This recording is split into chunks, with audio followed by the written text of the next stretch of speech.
want to download different what's it called?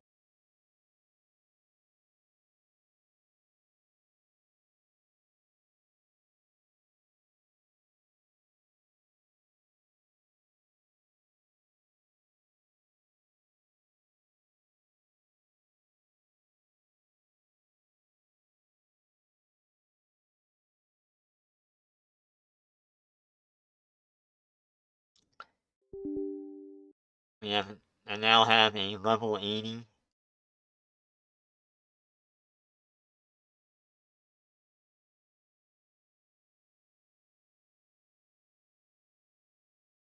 Hit level 80 late last night.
Uh,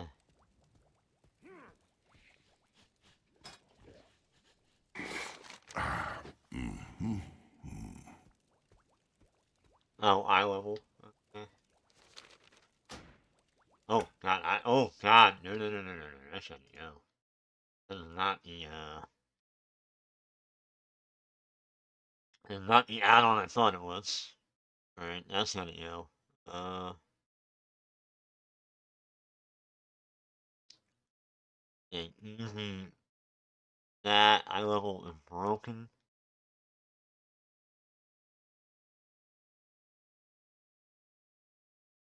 Yeah, there sure are a lot of ads like that. Fucking heck.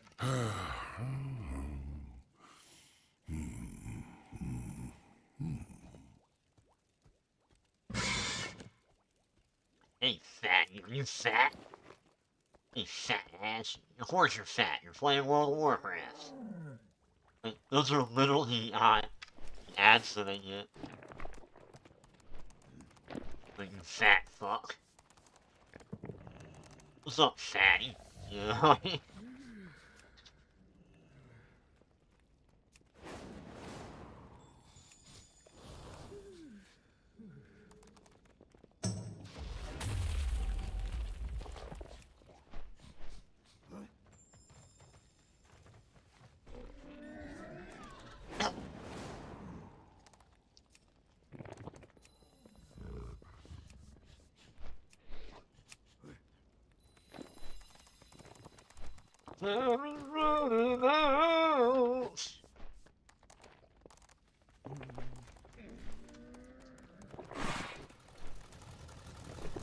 Oh, we got these beautiful.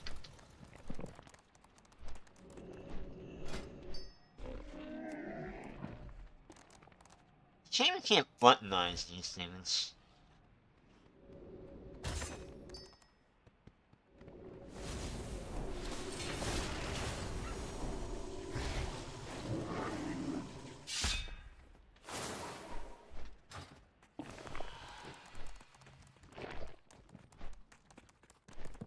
Oh yeah, I need to check the file head.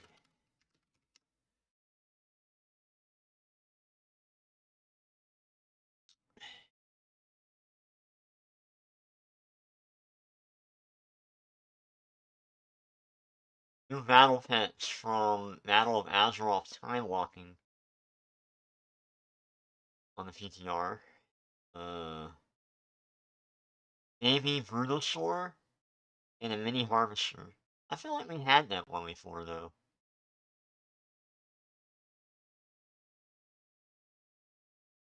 Time Lost Cosmetics. Ooh.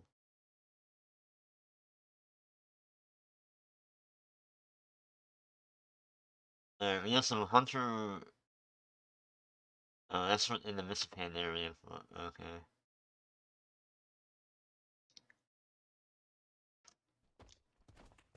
Oh, not to worry either. Like, if you were concerned with like whether or not I was gonna go back to like Kata to prepare for Mop, I still am. You know. I Now, have an extended supply of goods for Outlanders.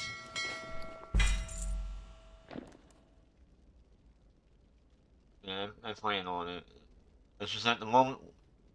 At the moment, I realized that I didn't need to because like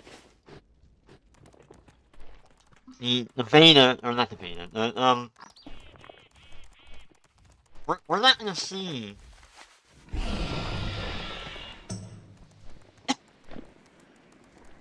We're not gonna see Mop until like August. I have an extended supply of goods for Outlanders. And I need to buy another tab.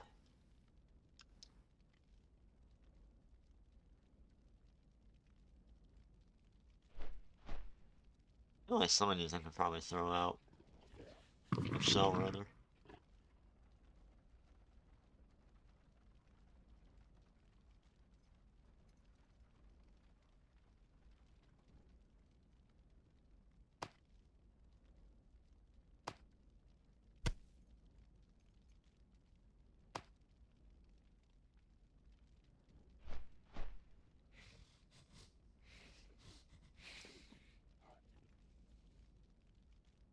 What was that for? Oh, damn it.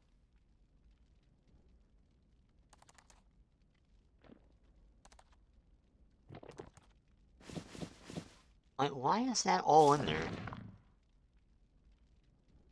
Other than just taking up fucking room.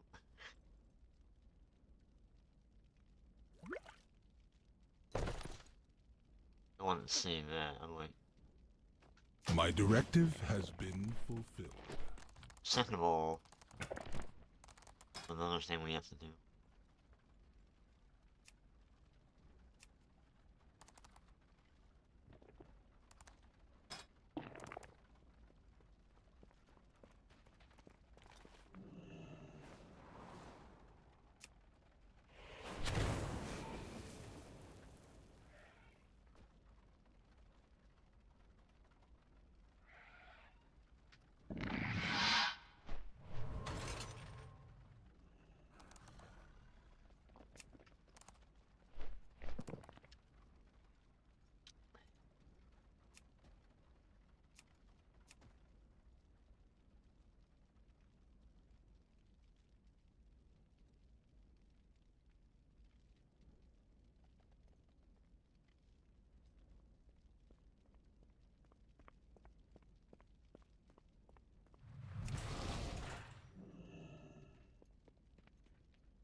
Welcome to my classic UI.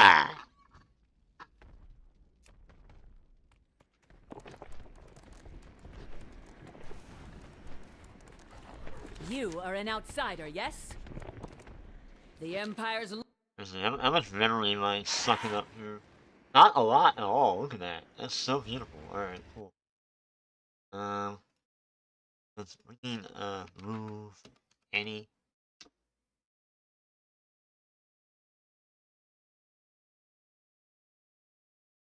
Move anything. Payan branch. What's the difference for this? This is a hopefully a temporary branch. These sites of anything were current suspending elsewhere was not made in 2 years. So.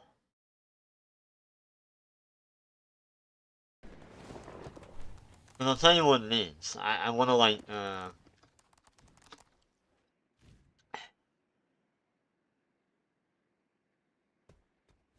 let's see. I don't think I need. Do I need? Oh, anything. It's not on here. Why?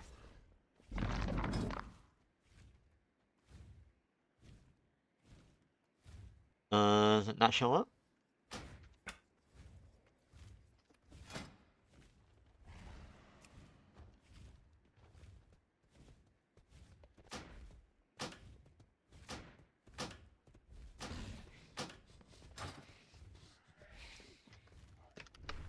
Yes.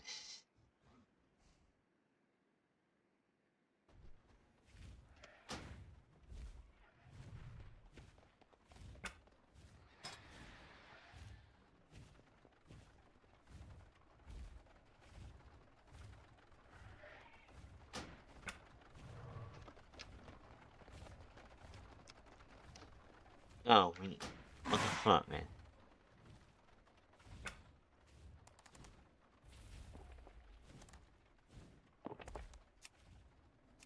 I don't see it.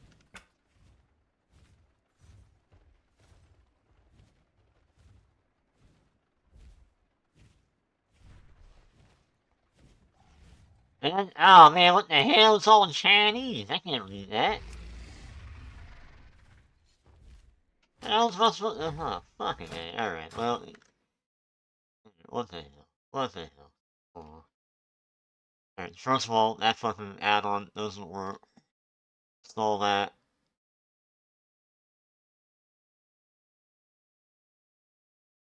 Delete. Install. Where's it at? Where's this fucker at? Where is this fucker at? Where is this fucker at?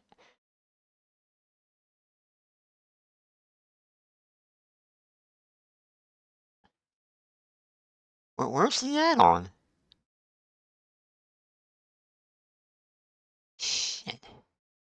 Hold on, I'm having technical difficulties. Oh, here it is. Delve record tracker. Yeah, fuck that, you fucker, fuck. You fuckity fucker. I can live without that, I don't need it.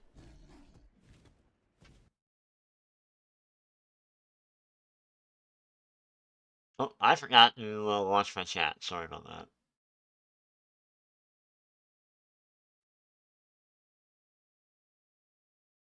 That's my fault.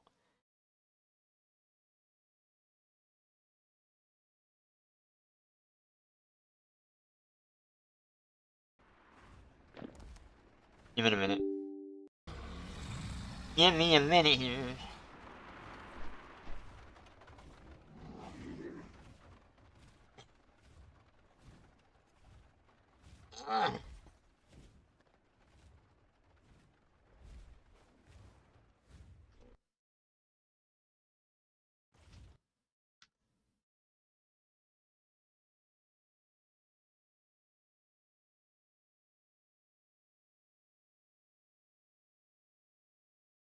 Oh, he's got the fucking invincible mount?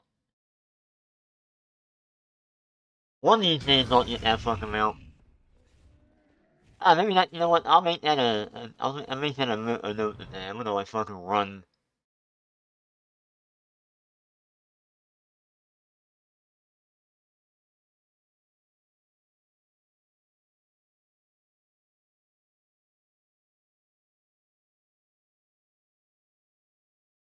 I'll make a note of that day. We're gonna run ICC. What the fuck?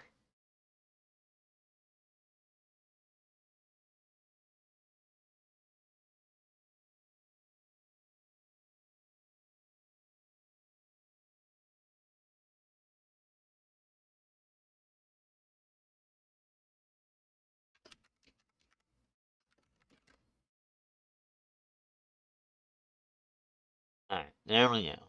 Got the thing I was trying to do. Or events. View. Follow stream access. Some features now require show follow streams access. Okay.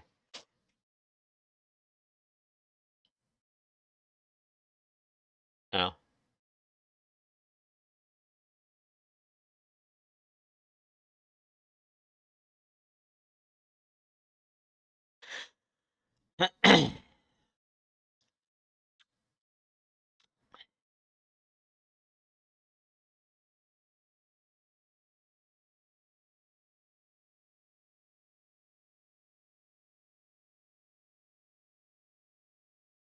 T. Control Alt G.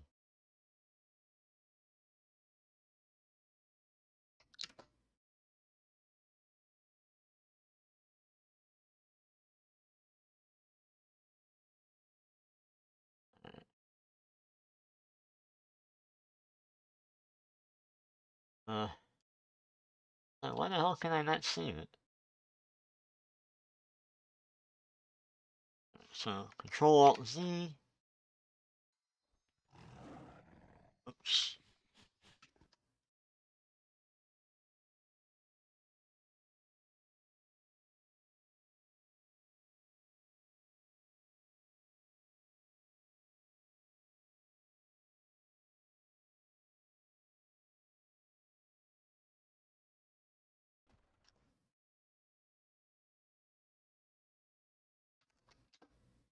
Not in channel.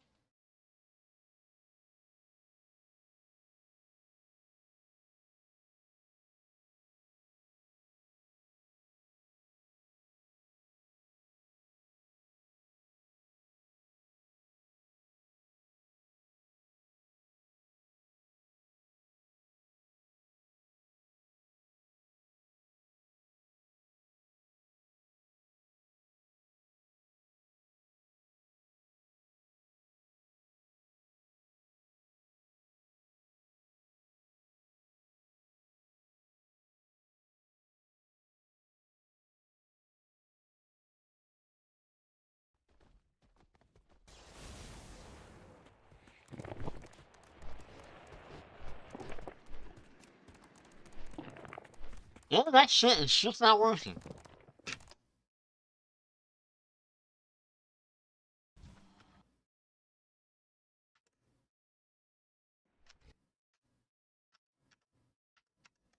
I'm gonna call that a fail. That application is not working at all. I mean, it's working, but it's not very good. It does work, but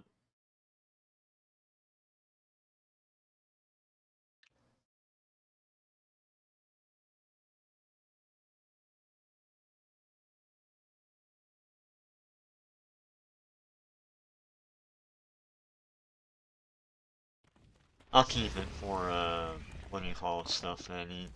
Alright, reload. I did install another application.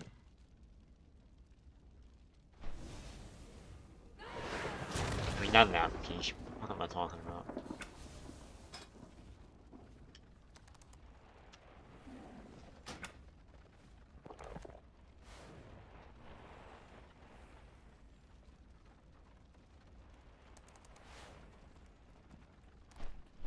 Where is the move anything? I did install it, right?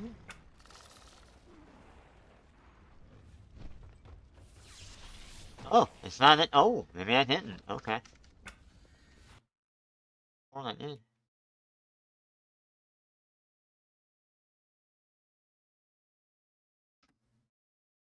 No, I didn't. Alright. It uninstalled on me.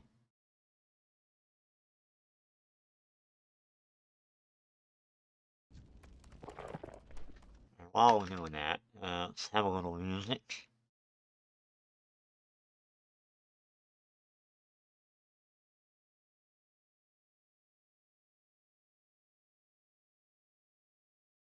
A bit of video game music.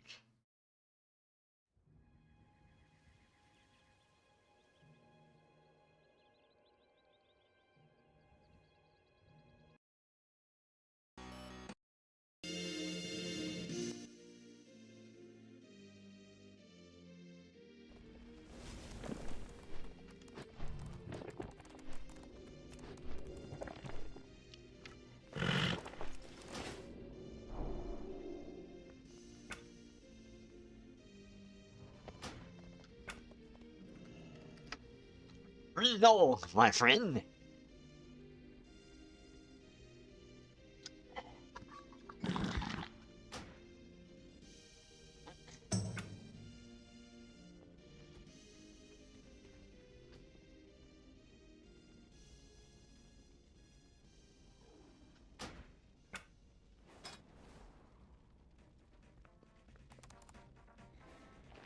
I'm so confused right now. Where the hell is Betty?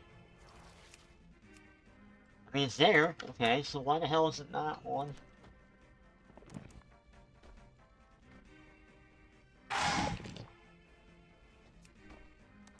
Nothing's in here.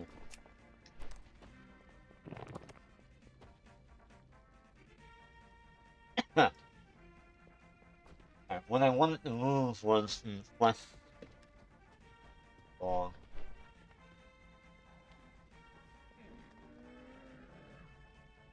Oh, can you not move that? Yeesh.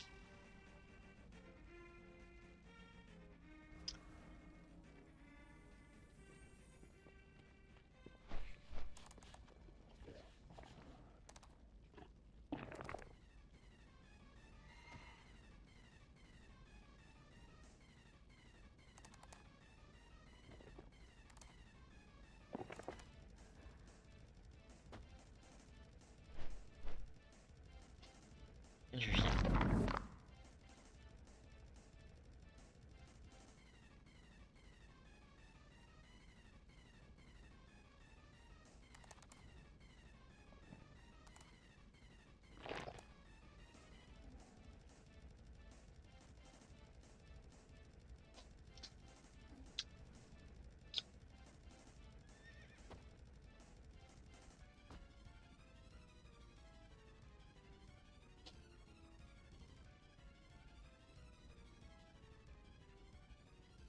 Interesting. Alright, well, apparently I can't fucking move when I want to move.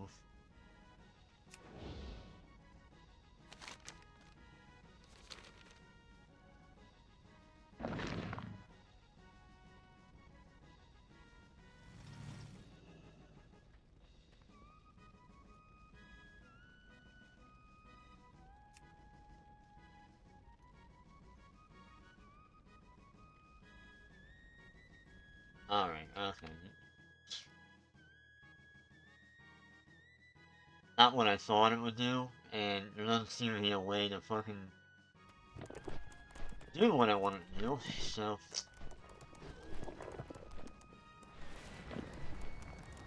And a bitch.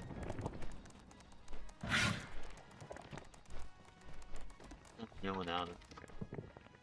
Or...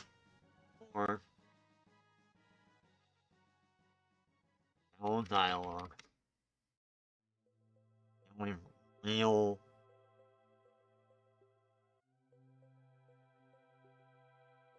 Yeah, it's like the only real thing I have. Alright.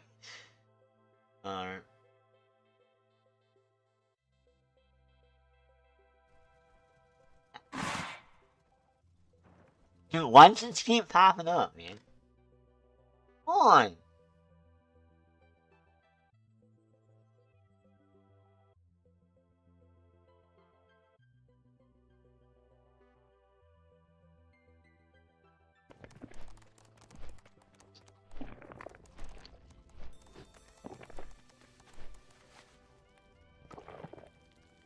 annoyance.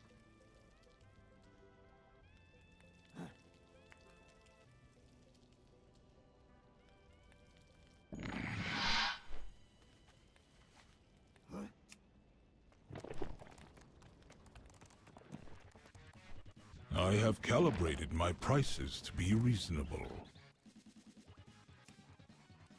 Return and peruse my inventory Every time. again. I don't know how to turn that shit off.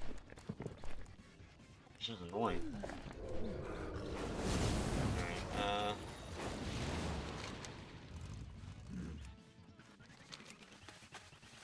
I don't even want to do that, hold on.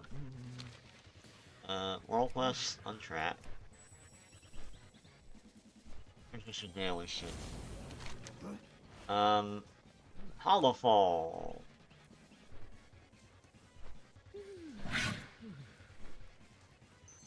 I have the 2 delves. Alright, that's a campaign thing.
Okay.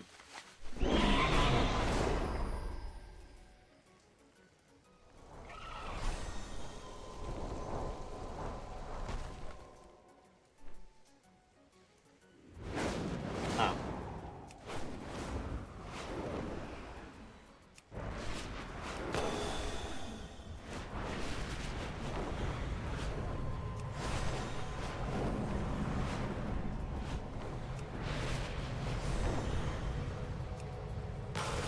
There's a cache of resources nearby. Find it before you have to fight over it.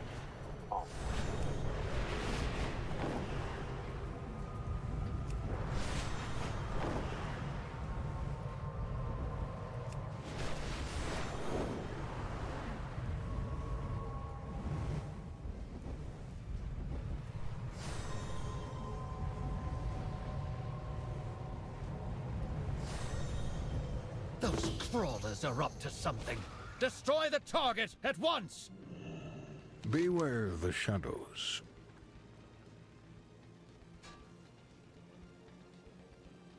For the Empire, may the shadows pass you by. Flames! The Sareki gather near Mereldar! We need your help! There is always hope if we choose to look for it. Don't despair. The shadows sense it. The sacred flame tempers not just our souls, but my steel.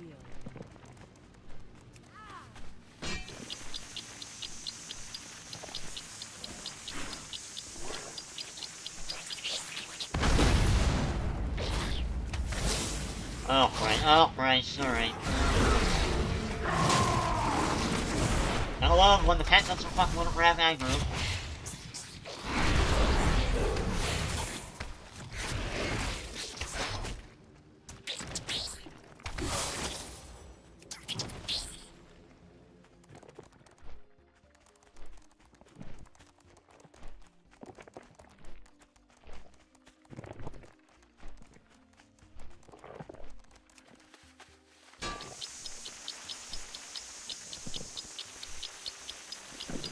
I don't know what I'm supposed to do. the hell's he supposed to do?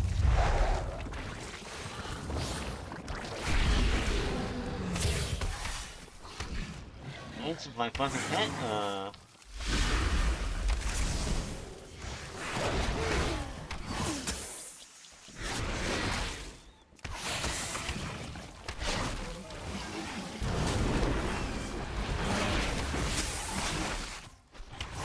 yeah, it's, what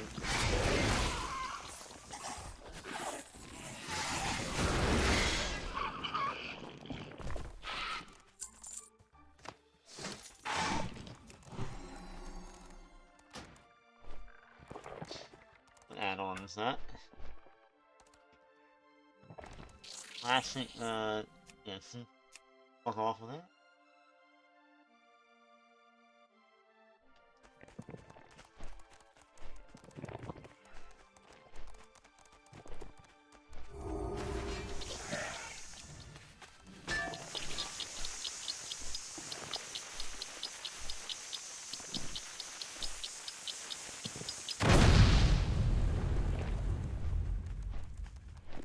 He barrels that.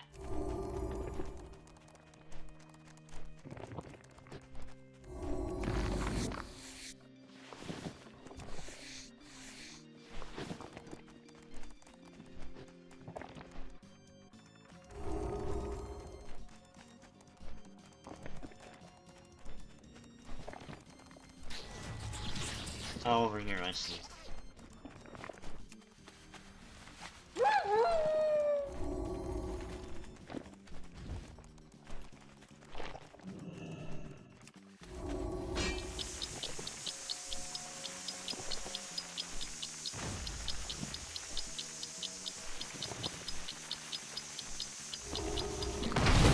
Oh, get out of here. Did I not get that? Is that the best warrior they can offer? Get in there and show them the strength of the flame!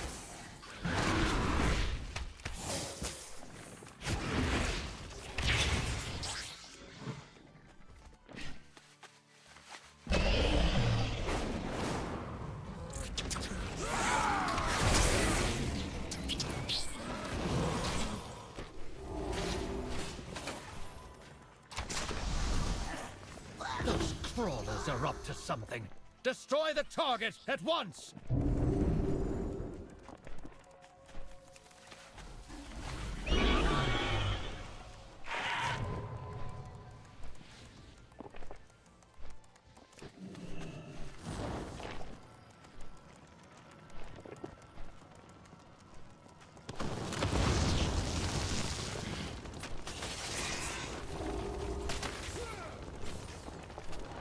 I really hate these. They're not...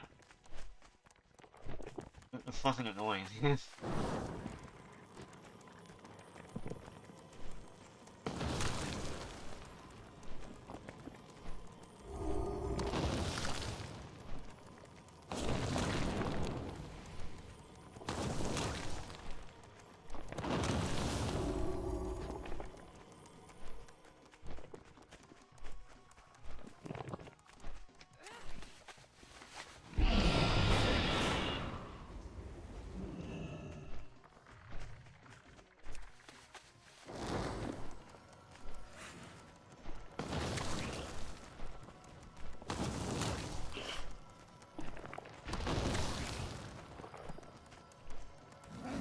Is that the best warrior they can offer? Get in there and show them the strength of the flame!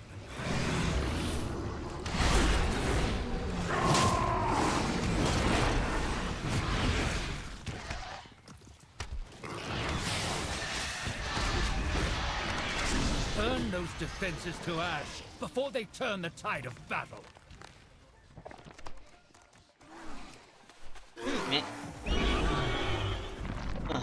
It's so slow. Asshole.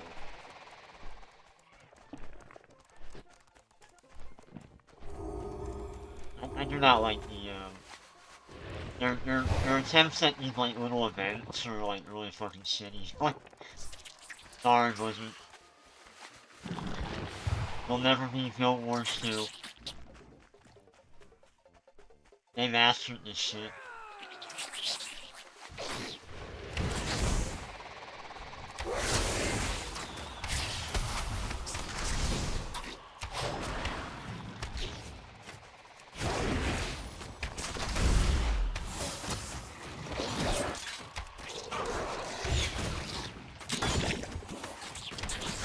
A squadron of those noxious pests have infested the battlefield.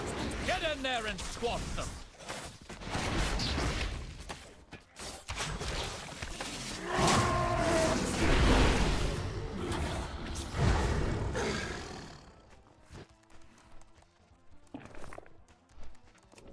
A mighty adversary has taken the field. Get in there, soldier!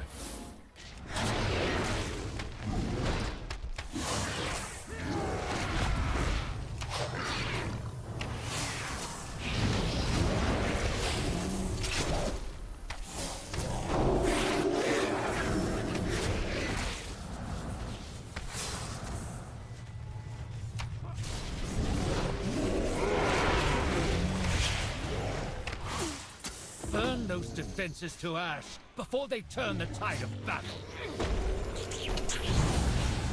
He's literally do this, do that, do this. I'm like, not fucking fun.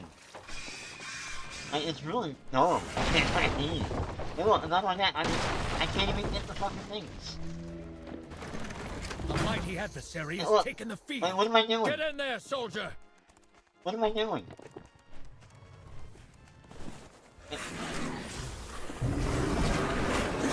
God damn, man.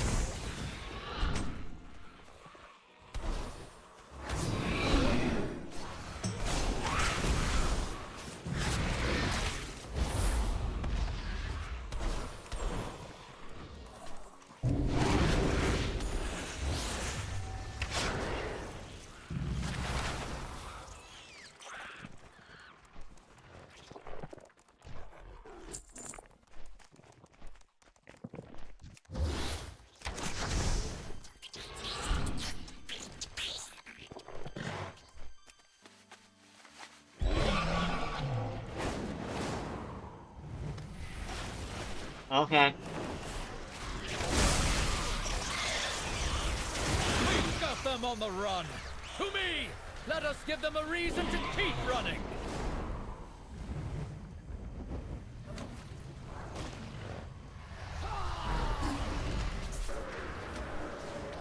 Like, where's the target?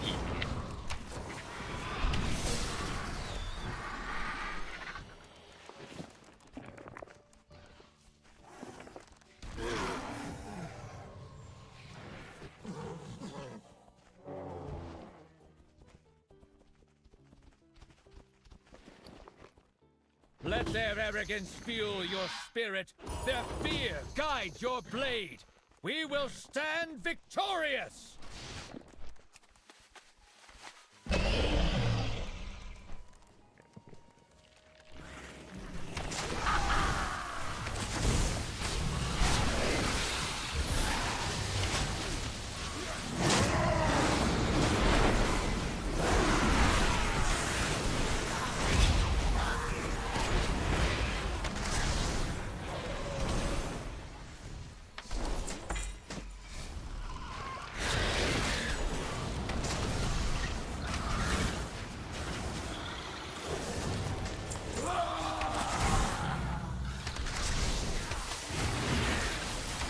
God forbid if you don't have any lead, man.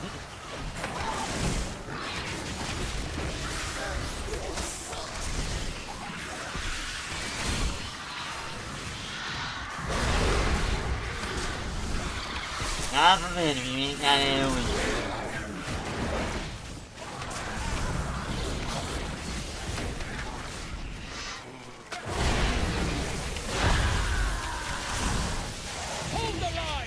Keep your strikes decisive and your aim true.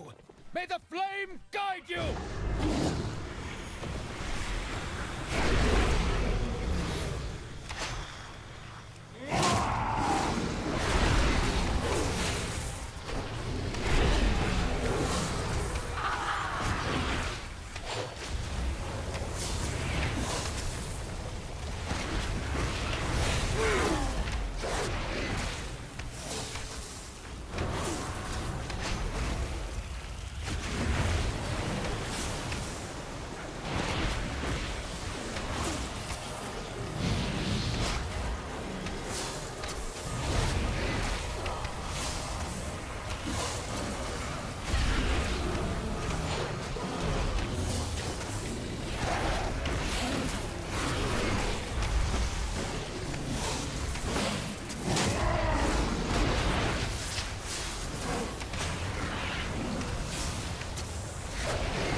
flame blesses us with victory. But stay vigilant. The enemy will return to throw themselves upon So our it's blades literally once just more. like run around for like a bit and it okay. Victory for the flame's radiance! Take a moment for celebration, but stay on your guard. No. They'll return soon enough. Okay. When the star shifts, seek shelter. Before there's your part. Not yet. Cargo. Stay productive in the light. Renowned too Vigilant with in the the Iraqi night. entertainer. Why did I read that as an entertainer's flame? Alright,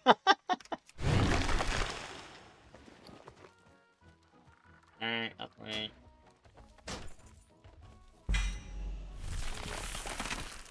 Emblem.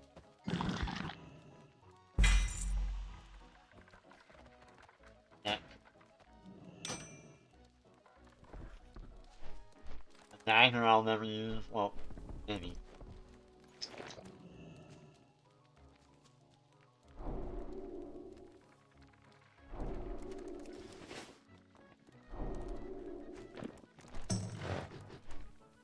This guy.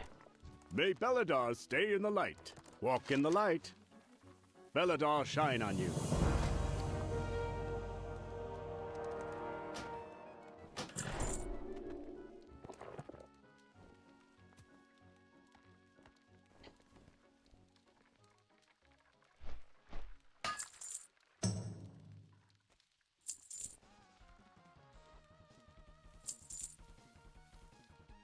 Keep an eye on the Dawn Towers.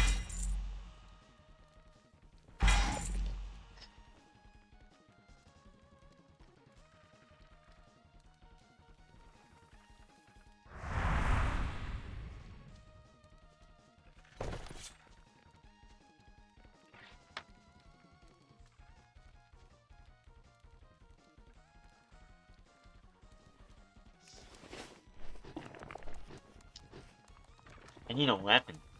Well-crafted equipment is Oh. essential. There's a weapon.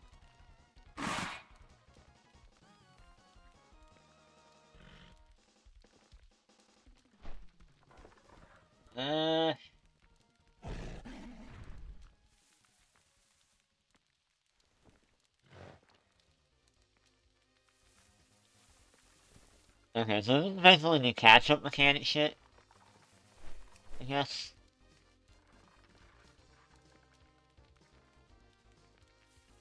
They don't give you like yeah they do actually give you the whole stuff. Alright. Well, what's the difference? Why? Okay, this is a what? Shotgun? Wonder buff. Item level 336. Yeah, it doesn't matter. First name. Wonder buff.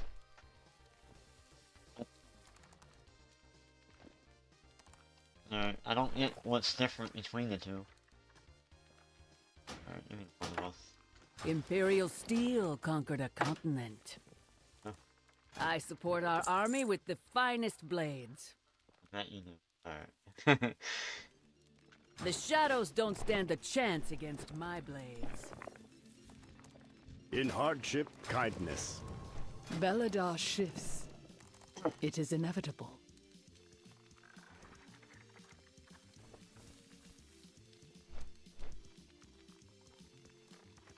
I have a lot of those. Holy shit. Even in the shadows, your path is clear. We burn brightly together. Damn. So I need like renown 10 If the shadows find you, call. and a bunch of shit here. Whisper tales wait, of oh. my selection. Oh, where was? Oh. Can I get a refund? Enjoy. Opportunity's knocking. If you've got the metal, there are valuables waiting to be won.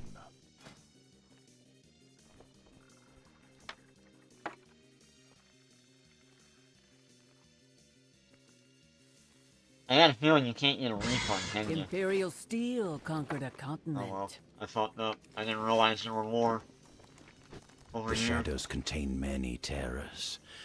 My store? Which would have been Only fucking a awesome if few. I had looked at that. Come again, if you survive. What a dummy.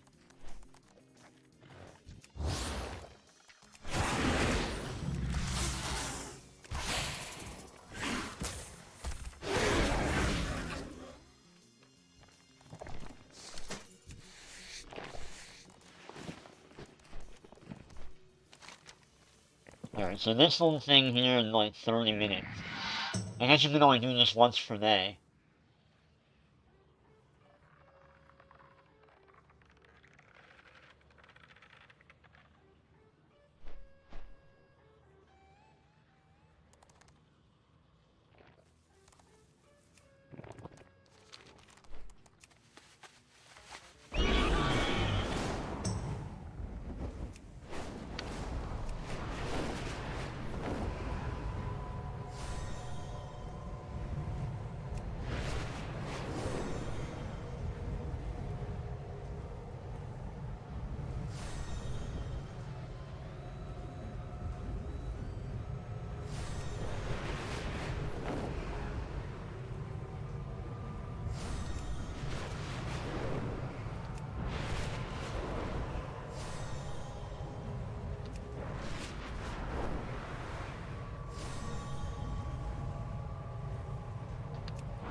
The harvesters work the land with the strength of 10 Arathi, yet the shadow corrupts even our machines.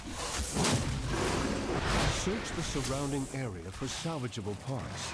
With them, we will make a garden deep under Azeroth.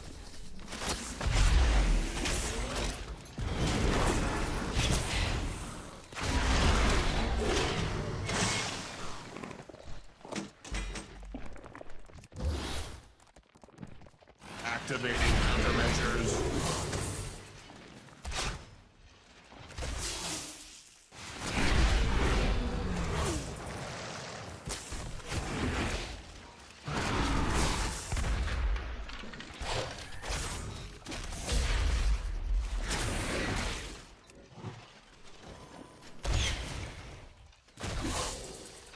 Structural integrity 0%.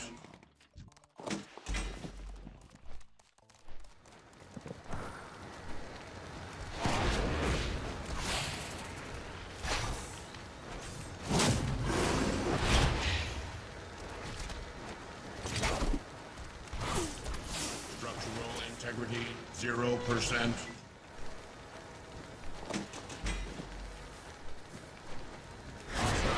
Entity identified.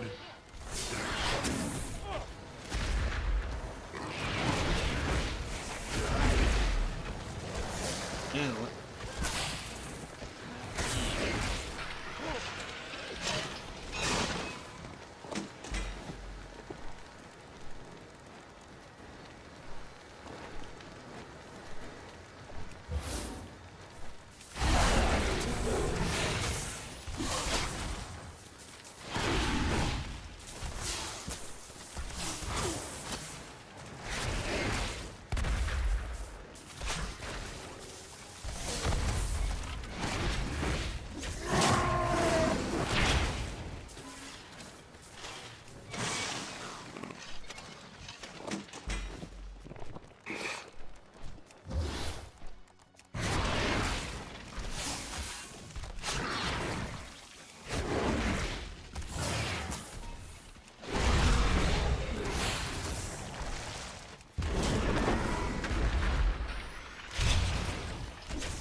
Damn, I don't have any more? Fuck.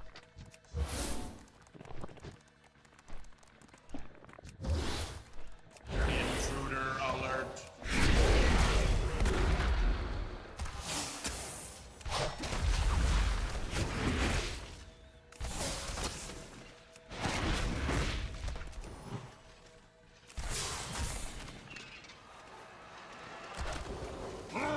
Oh, you bitch!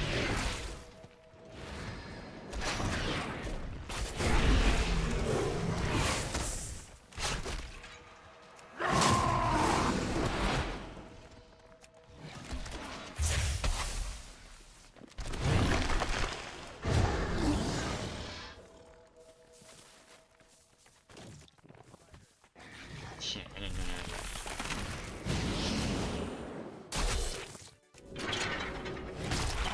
Damn it! I gotta get out of here now.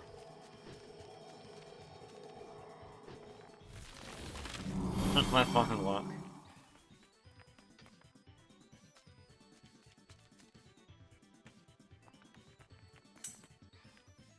Good morning.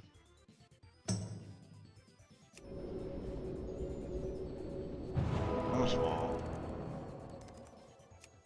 I don't want to use that anyway, right? I want to use the hopper. It's a hopper. Second of all, Initializing reaping servos. Engaging.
System offline.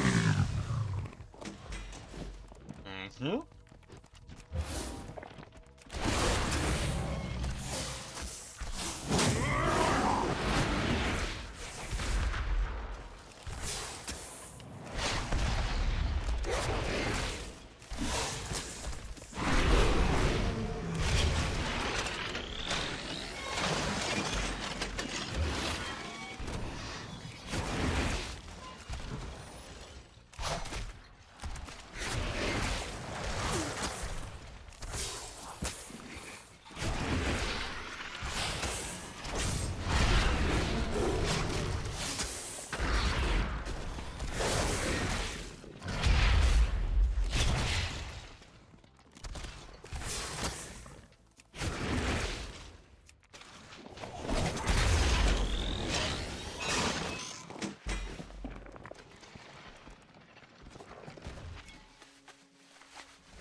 Oh, there they are.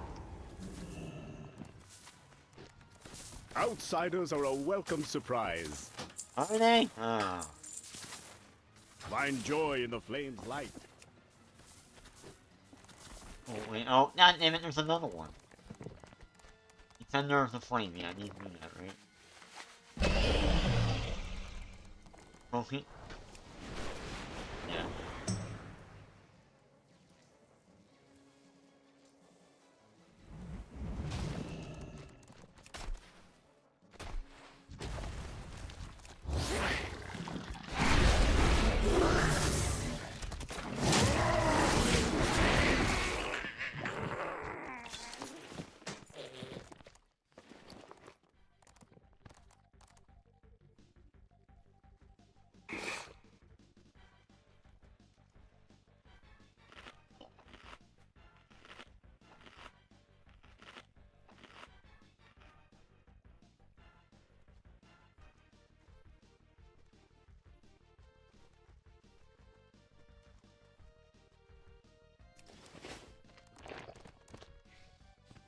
you have to do with this guy? Oh well.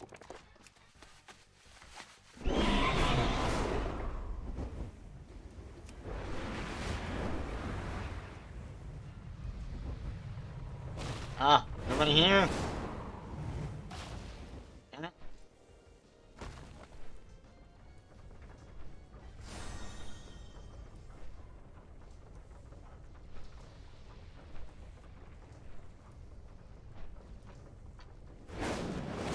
Okay, what's this guy?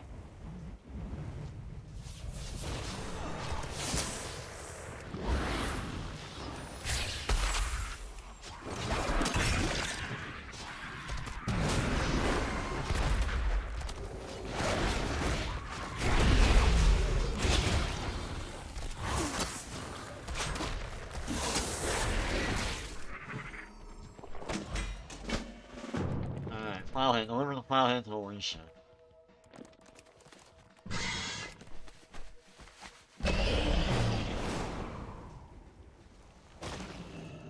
Alicia, where are you?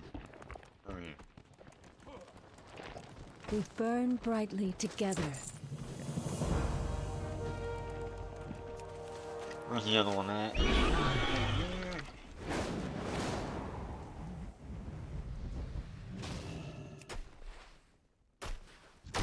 Horse! You can't just pick anything without fighting.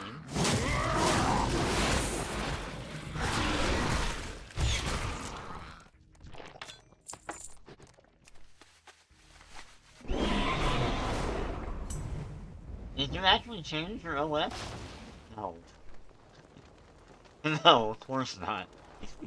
The Emperor rewards the faithful. Take your leave. We are all the Emperor's subjects. The Empire is forever. I don't think World of Warcraft, especially modern day World of Warcraft, would run on OS 8. OS 8 was like the equivalent of like Windows 95.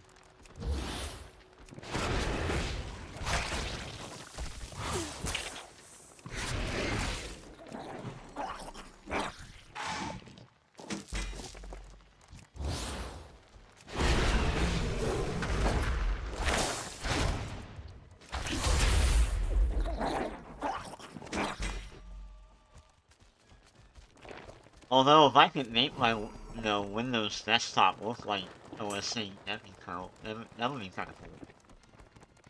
It's nothing. It's just random. It's a random title I put in. No, there's nothing to it. We are the holders of hope. We're all down here together.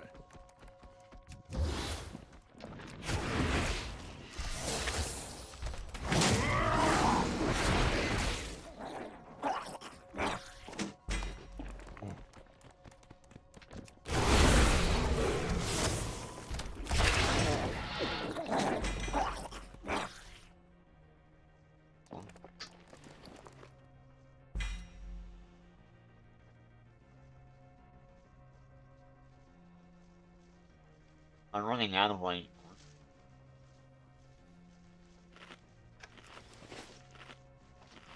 Yeah, there's like nothing to it. It's just like a random title I put in.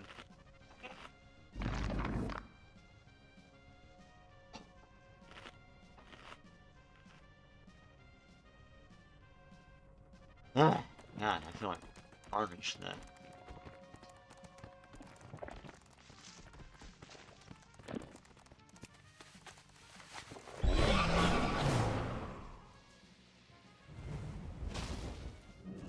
What the hey? I hate when that game does that.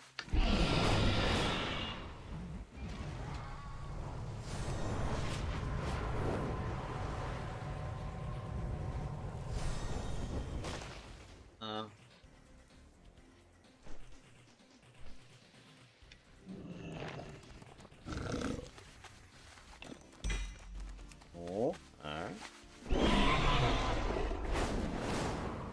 Oh, what the hell? Are you shitting me?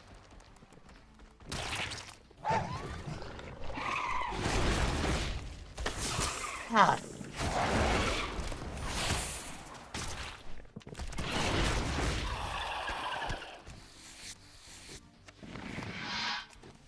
Try this again.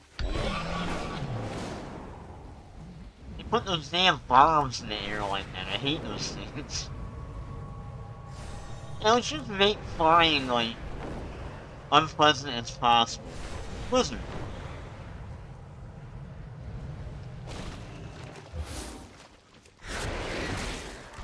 We played Dark Souls, and everything should be like Dark Souls.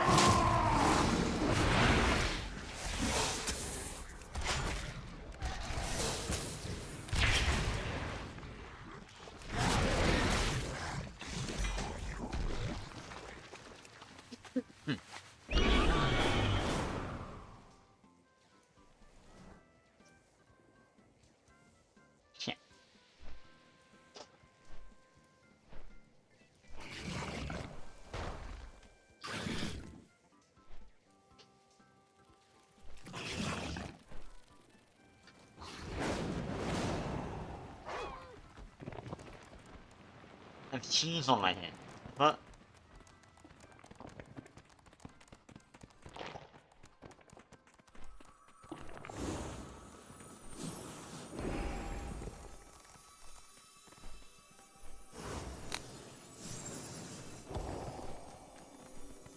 oh, this is like one of those like I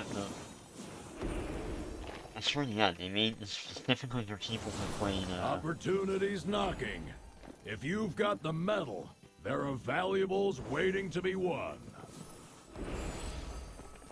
Yeah, that's one of these things. Yeah, I figured that. I figured that's what it was. Alright. James Flubber's Torch.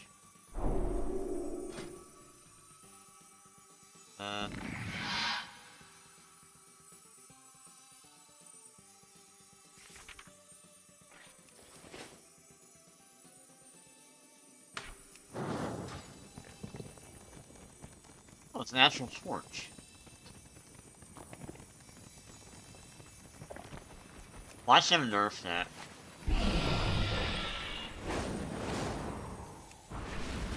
Oh, too much fun to tech it, time to nerf it. Yeah, they will. What they always do. They're having too much fun.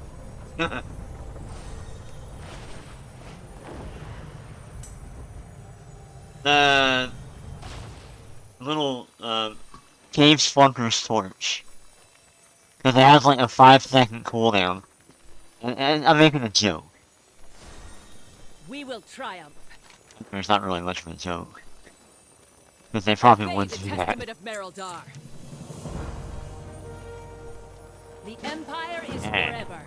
What am I doing? We are the warriors of the sacred flame. I accept the honor. I'm finishing up the quest in here. Well, the side quests, anyway. We have strayed from favor. We are all the Emperor's subjects. Because I think I have one more, and that's it.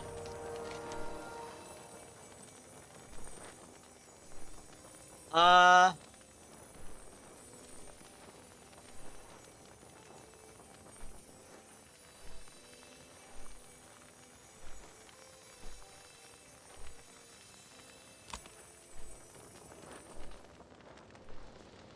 got a rough couple of them in here.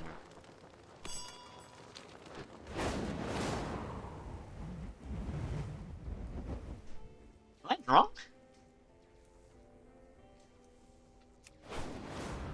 What was that all about?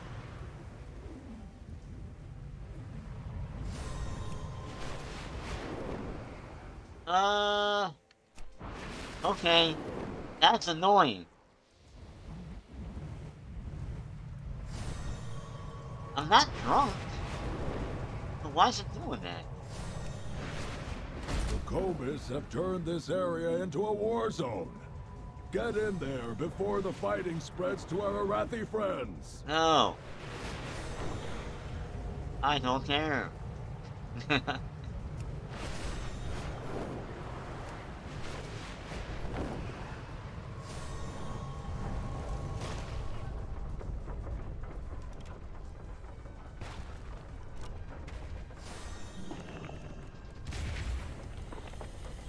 sacred flame guide your way, friend. Always be prepared. Stay alert.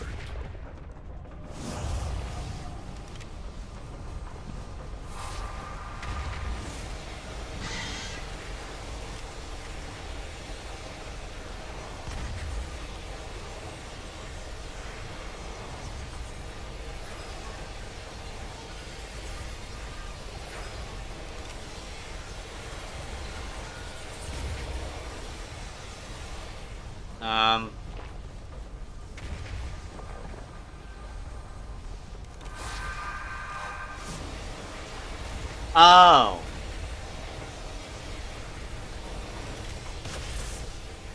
Like, how am I supposed to know?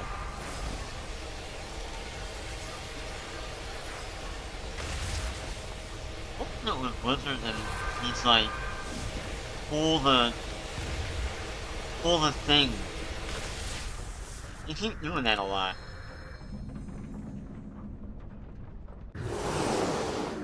Up there!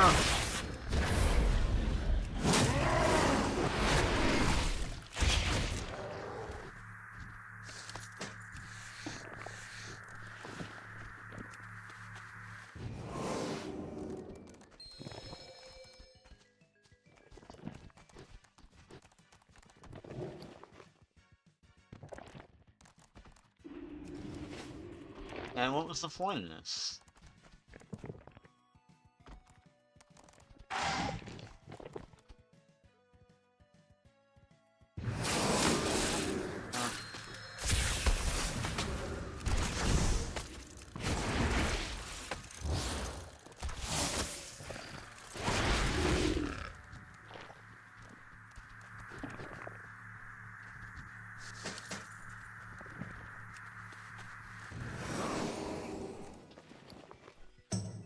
Ah, shit. Wait a minute, done it. Yeah, now you can bring your people back up. It's really only in about, like, Hollowful. I'm like, okay, you guys have been living down here for some fucking reason. Now you can come home. You don't have to live down here anymore. You can come back. You know?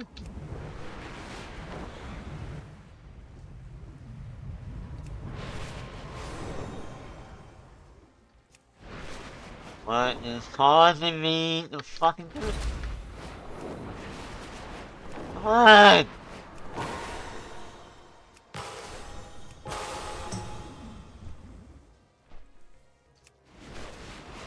Dude, what is causing that? I can't, like, it's like I'm drunk. Like, it's going up for some fucking reason. I can't fly. The hell's causing that?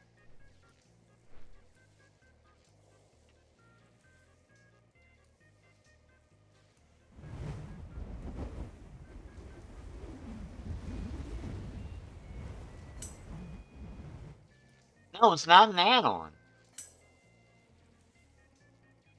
It's like, I don't know what the hell it is. It's like I drank a, calm down. It's weird. It's like I drank, like, alcohol when I'm drunk, when I'm not. Like, the amount keeps flying, like, upward, and I don't know why, I don't know why it's fucking doing that. It's weird. I just got rid of everything, that I can. I don't want to get rid of that, because I might need it.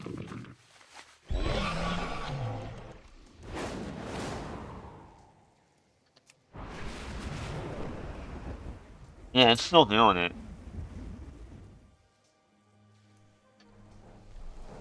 Oh, I can't. Eh. Alright. I have to wait. God, this game.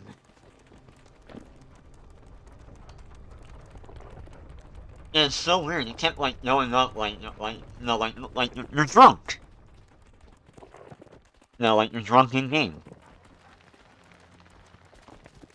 weirdest thing. I've never seen that in my life. But...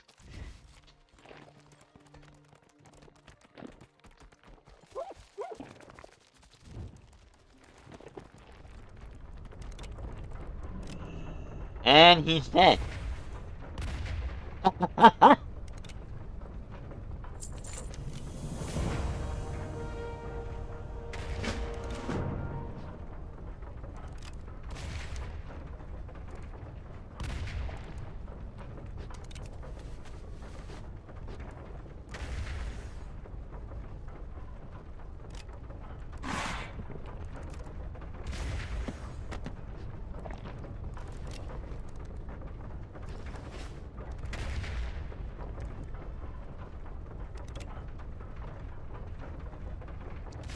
Too much reading.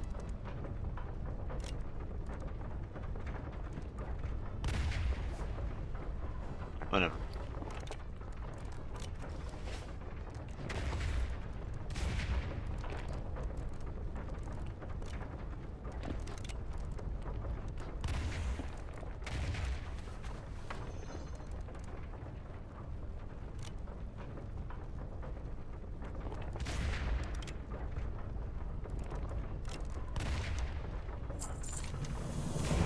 Where the hell am I getting gold from?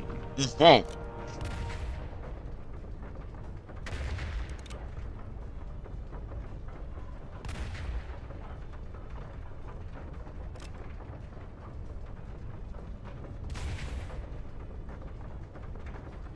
The Order of the Night did not want Wenrin to create a portal back to the Empire. Without reinforcements and supplies would have hindered their mission, so somebody stabbed him on his research. So they don't want to leave Hollowfall. They don't want to go back up top. They're like, no, we must remain in the vault. It's literally that. It's Fallout.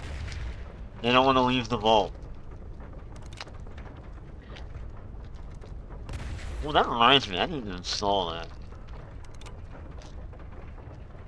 I was looking at Steam, they did an update to Fallout 4 that I wasn't aware of.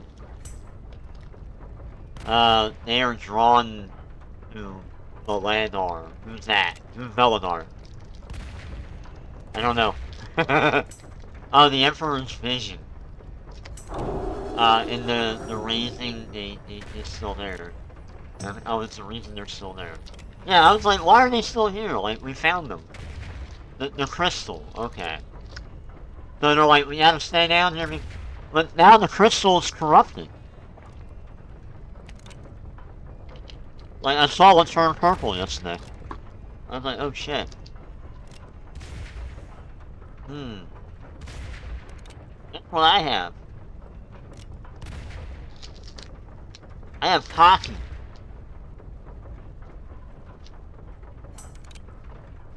It goes back and forth.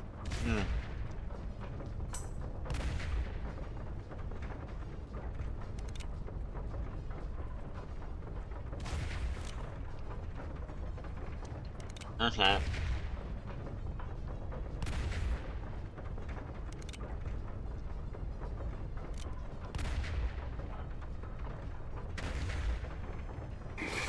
Oh, cool.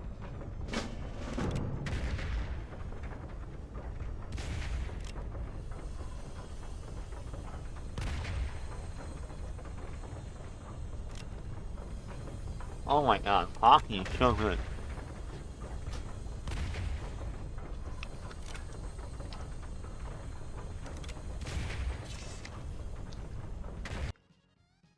I can barely hear my music.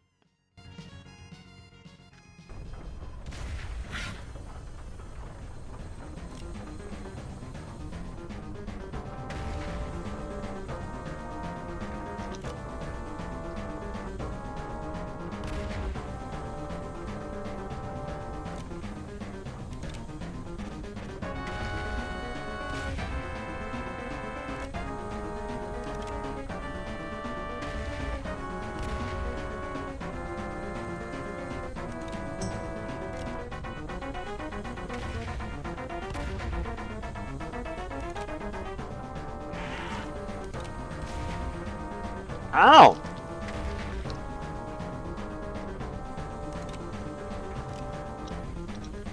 There's a lot of these I gotta finish.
I gotta stop eating these. What the fuck? They're too good.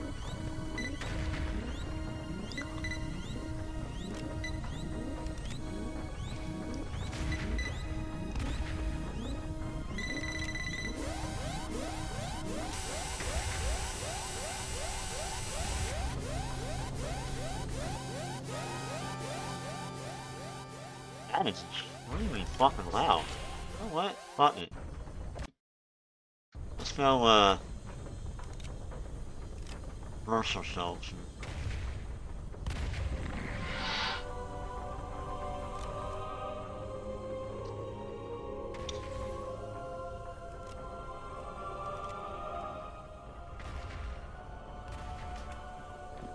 Yeah.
Man, is this shit having like going in a circle? What the fuck?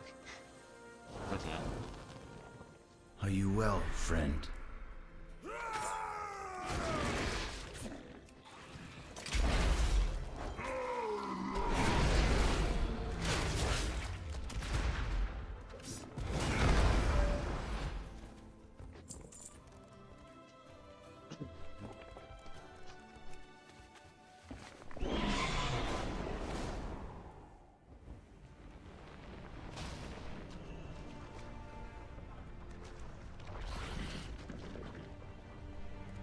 Oh hell.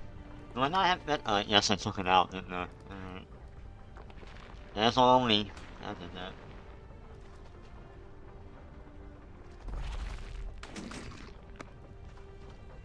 I'm so used to doing that.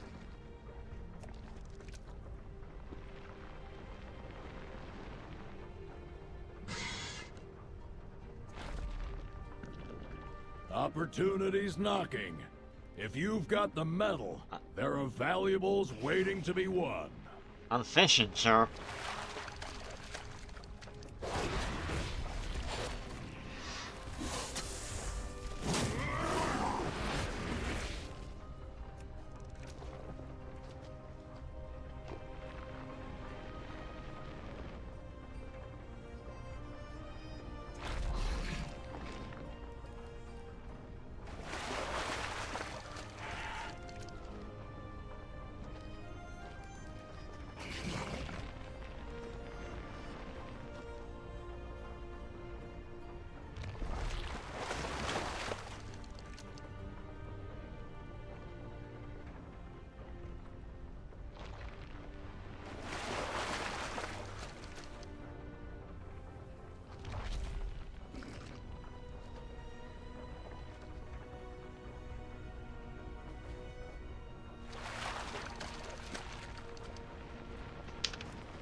I search each day for a winning strategy.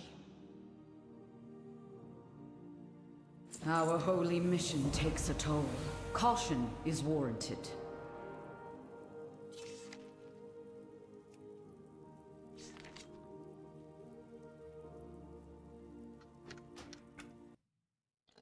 While I was doing that, we get rid of some shit.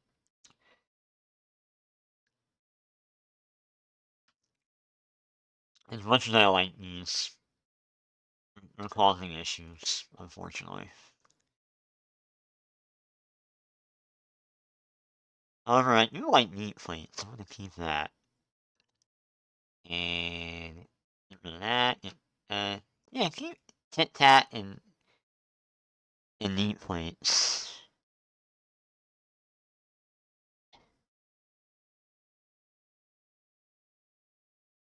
Get rid of that. Get rid of that. Eesh.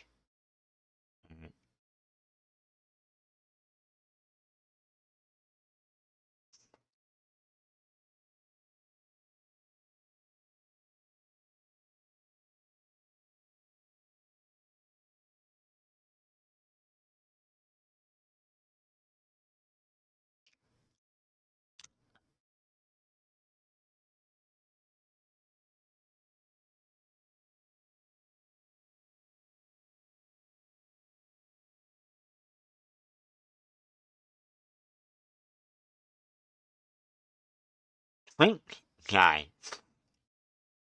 Twink Guy's a lightweight in-game add-on that delivers polished, clickable walkthroughs for your level 10 to 12 Twink characters.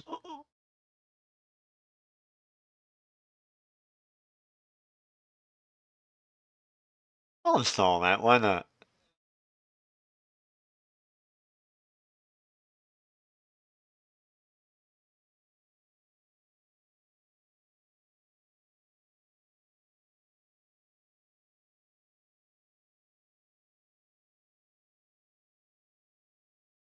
Cooldown Manager. Lightweight add-on enhances and customizes built-in cooldown manager. Introduced in patch 4.5. Oh, alright, I'll down with that. EM quest. Ever forget provide materials for Dark Room Fair quest? No. We don't need that.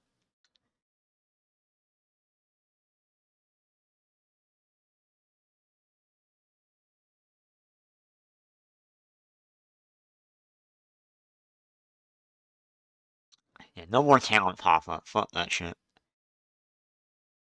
Skill cap UI.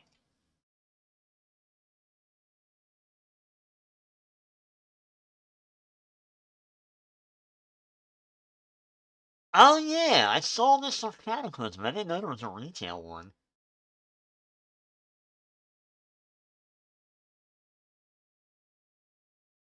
Hold on, let me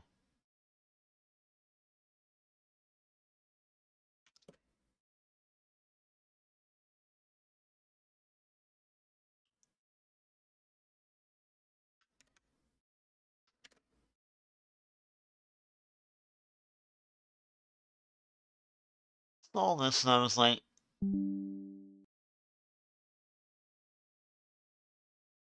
let's see.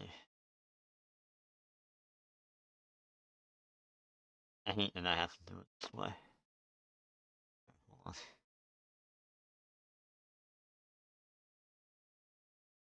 Okay.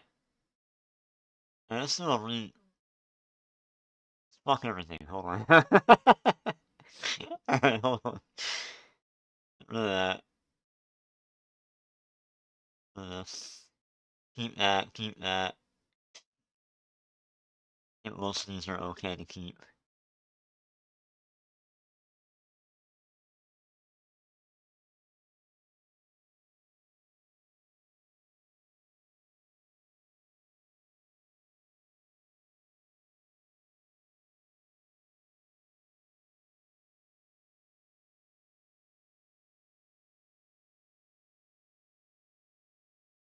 I'm not even using that. Get rid of that. Kill Cap UI. Yeah, I remember seeing that. Alright, let's see.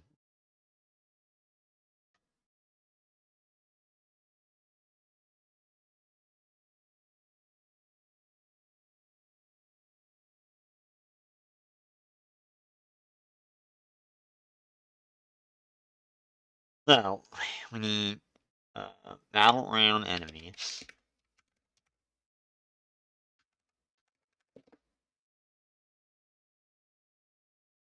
Enchantment. You and your. This is not excessive. This is how the pros play.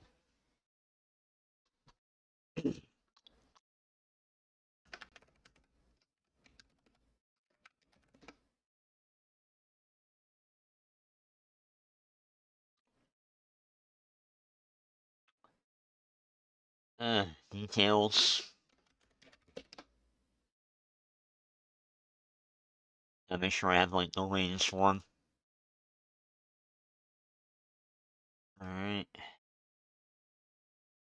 Diminish updated by Desi something.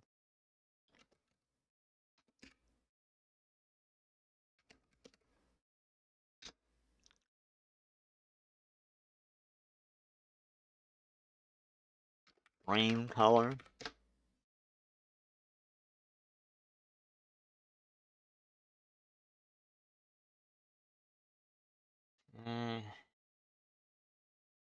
Frame sword. I don't know why they don't. It just don't make the add-on automatically download the fucking shit.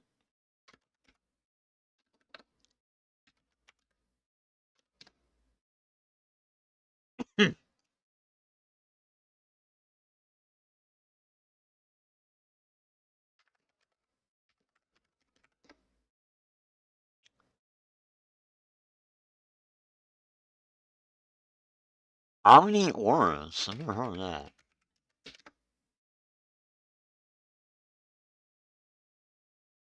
And wheat auras?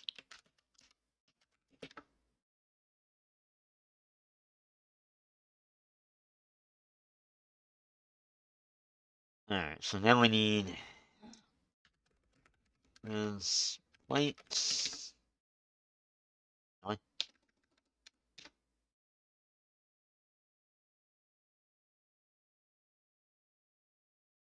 Omnivar.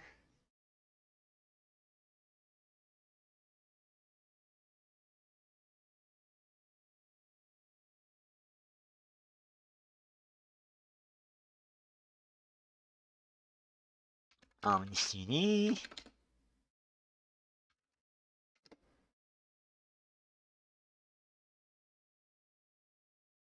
Eh. We need the party cooldown one, right? Yep, okay. And then Omni CC, I think I have that. I do not, alright. And then ID tip. I do. Which one?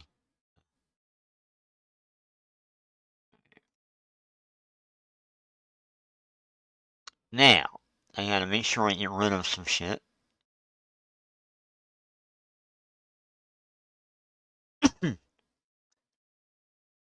Most of these I can keep. with the exception of mob info, even that. Elite plates. Get rid of recount. Get rid of reflux. Get rid of tip tap. Or, anyone. No. Yes? No? I don't know. Alright, that should be it. Got that.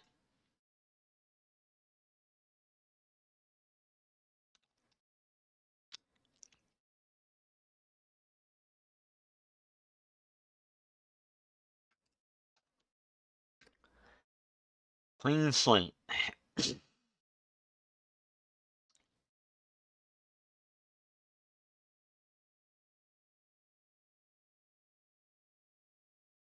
Now, I'm wondering how much add-on memories to use.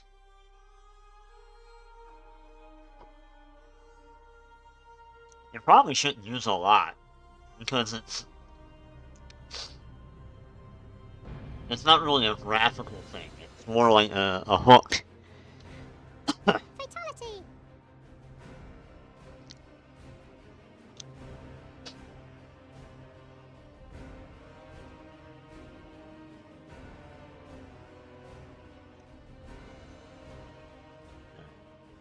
Fatality! Fuel cap. What was fuel cap? Ensure smooth installation we need to prepare your add-on list. Fatality! Okay. Select the content you plan on playing. Your add-on profiles will be backed up and can be restored later. Alright, I plan on playing PvE and PvP. Oh, no.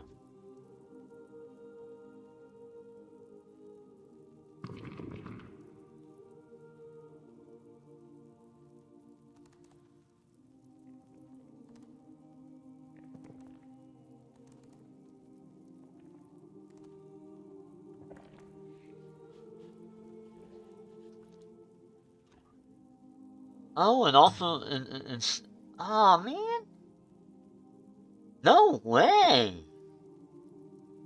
Oh shit, it has wheat ores and everything.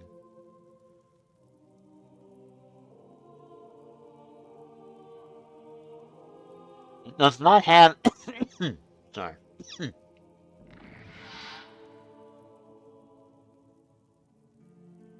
Okay, why didn't it tell me to...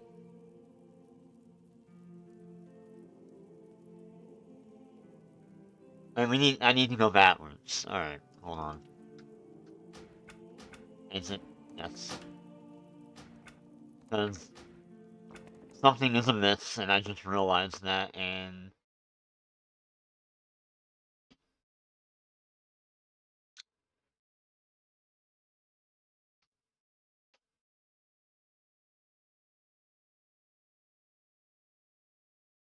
I'm like, why didn't it tell me to fucking install that shit if it's not gonna use it?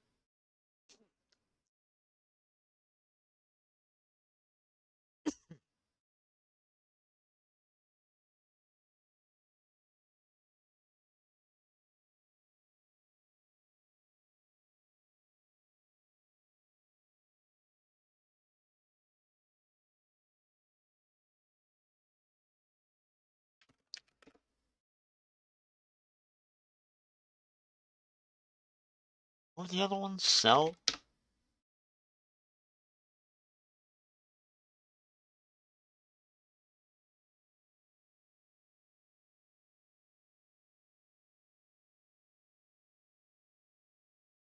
Alright, try this shit again, shall we?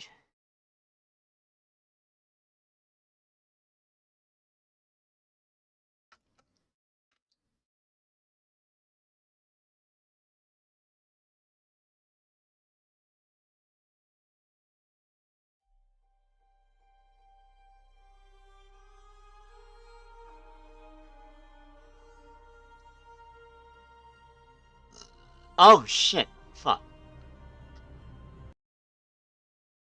What the other thing? The most important of it all. There you go.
Gotta wait for it to finish downloading.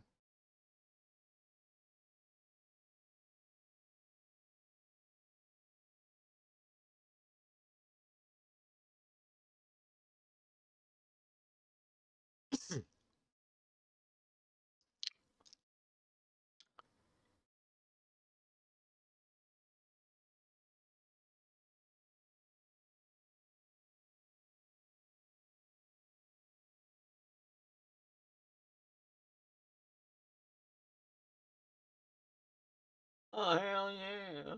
Oh, no. What do you know?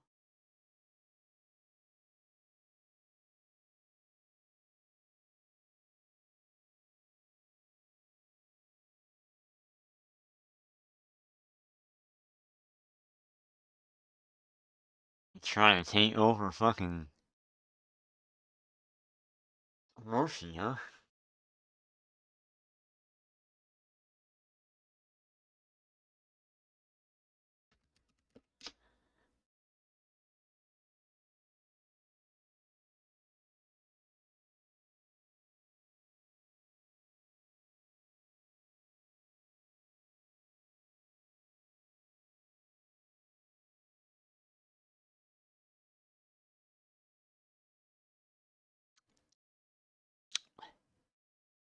I'm actually surprised they don't do a questy for retail. You think they would?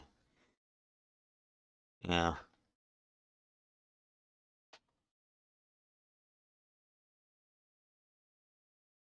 At least an add-on that tells you exactly it shows you like every quest available in the game. And for some reason, I haven't seen an add-on like that for retail. But they could do that. I mean, they could easily do that. They did it for Kata, so why not? You might notice now. The Goon Squad.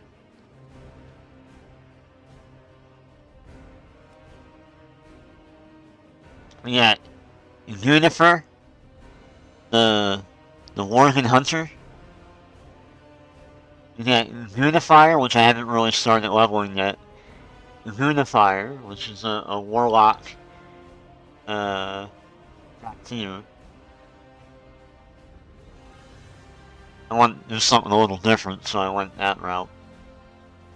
Then we got Novania, which is going to be my my Earthen Paladin.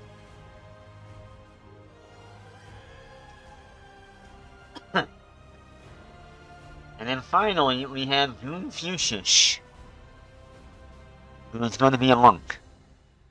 Or Pandarian monk. Although I might switch her out for, I don't know, like a warrior probably. Or, if I want to get real nutty, I'll make a demon hunter.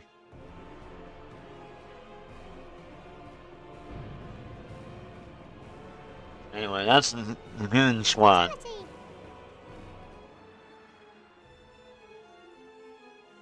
In hindsight, I'm like, no, I should have rolled that on Mal'Ganis.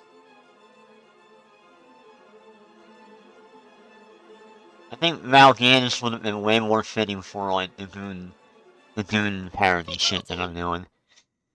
Because, once upon a time, Mal'Ganis was the official server for the Goon Squad guild from Something Awful, the Something Awful forums, the Goons. Before Goon became about creeps on the internet that jerk off a lot.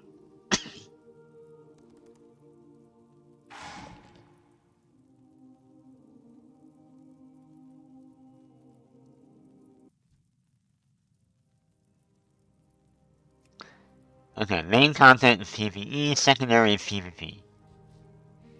Alright, so we got that. We got all that. We got the hunter, yep. Oh, it even has a dungeon and raid. Oh, nice! Okay, it does not have battleground conditions.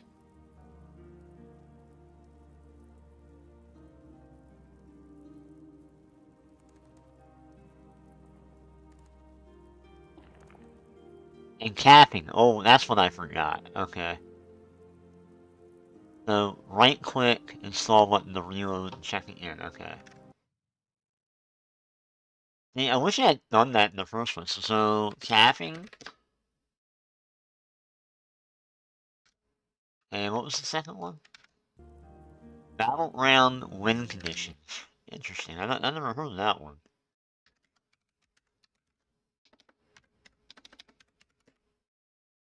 What? Damn it. I always hit that key.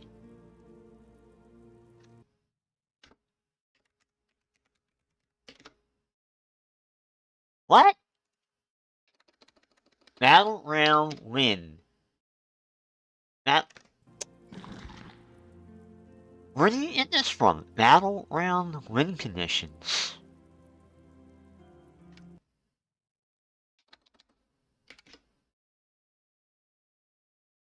Oh.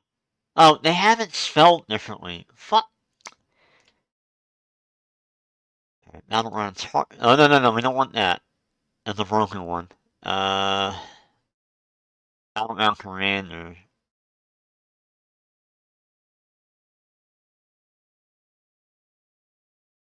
No, I'm not a leader. But I do want the battleground call out thing, I think.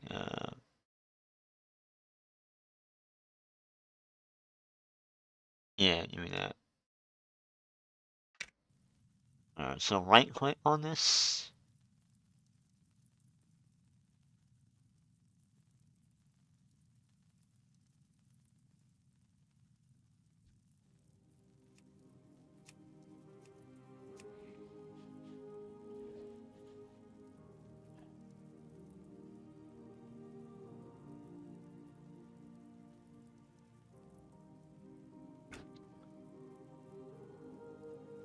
So what this is an add-on that pre-configures everything, like all the add-ons that I installed.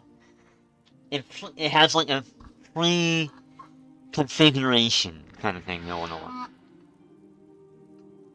It's a layout. It's a layout, but also it does other thing with other add-ons for like PvP and whatnot. Sorry.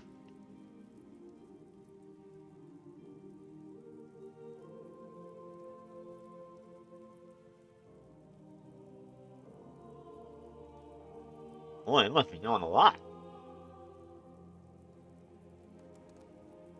And your new UI is ready. Okay, here we go. Will it be worth it? Will I turn into a pro after using this add-on?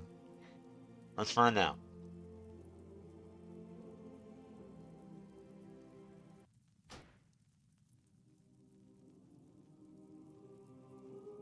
Add-on missing! Oh, well, why didn't you say that? Okay, so it needs, of course. Usese. It needs this. And I think it needs the anchors, if I'm not mistaken, right?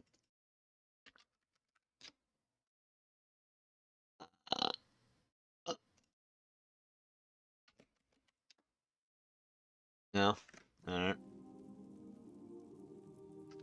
Reload. Or no. Okay.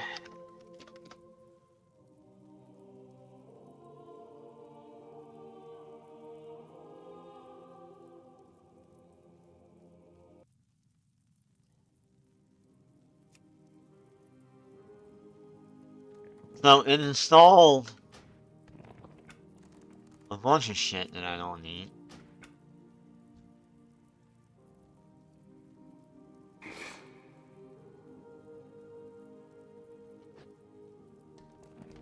Oh, I see what it did, okay. I am. Doing it for... I pray for the flame to show us the way. Hey, wait, whoa. Caution is warranted. Oh, what happened to dialogue? Why didn't it disable actual keys and all that? What the fuck?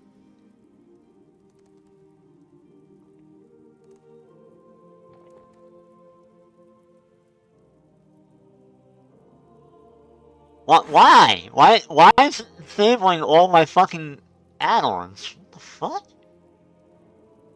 Like Twink Guides and Misdirect Helper, don't fucking get rid of these.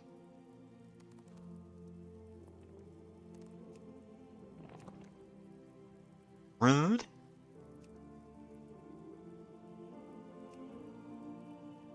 Especially dialogue UI. I need that. Delete me, chat sound.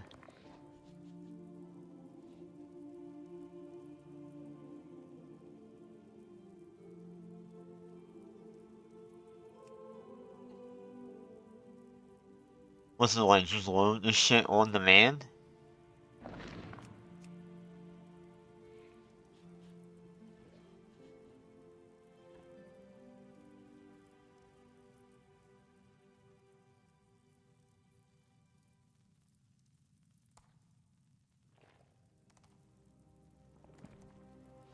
I'm like, We must prepare for Belladar to shift. stop with the camera shit, man. Our holy mission takes a toll. And then on top of that,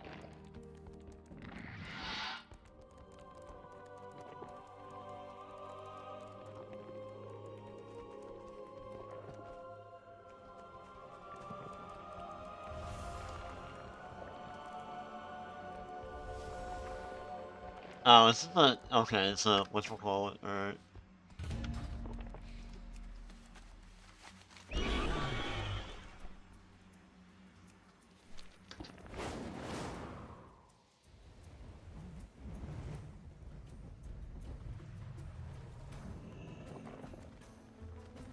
the pros play. We must Oh prepare my for God. Belladar to shift. Why are there so many... The darkness comes. We are prepared for the Empire. Always be prepared. The darkness comes. Oh! We are prepared for the Empire. Always be prepared for the Empire. The darkness comes. Thanks. We are prepared. You carry your torch, you light the city. Beware the shadows.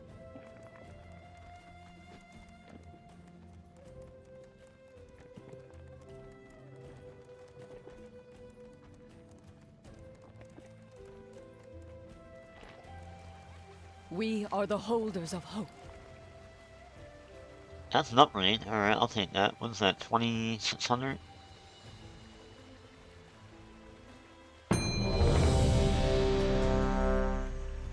Always be prepared.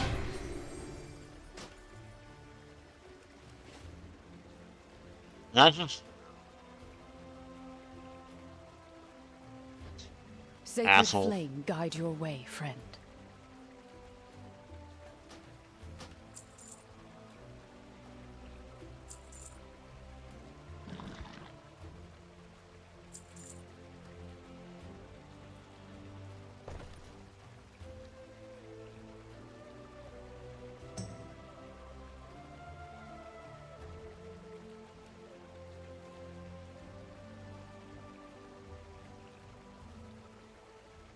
For the Empire. Alright, what's the...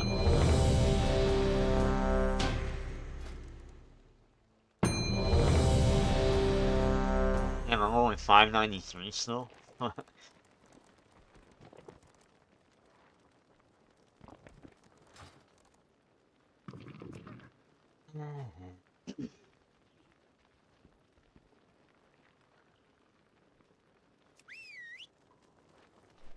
I like it when the star shines. Don't wander off into the dark.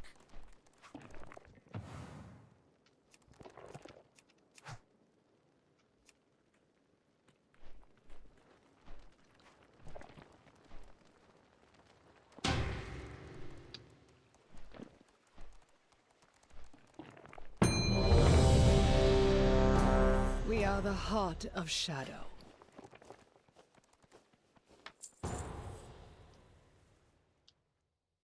Shadowlands. Oh, right, that's right. They make it part of the season. I forgot. That's how they do it. Alright.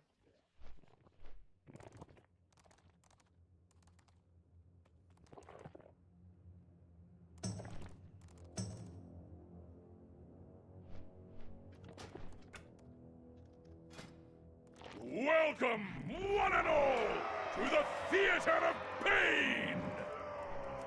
It seems these upstarts think they can compete with the best combatants in all of Mount Dragon! I'll believe it when I see it! Either way, this should prove entertaining! Bring in the challengers! You're working on the Darkmoon Fair Dance Achievement? AoE. Cool, man. Hold on, I'm in the middle of one.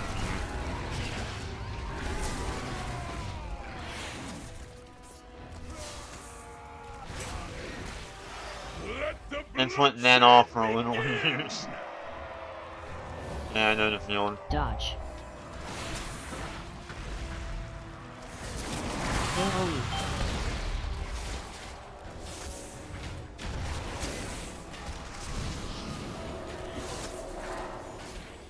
Dance.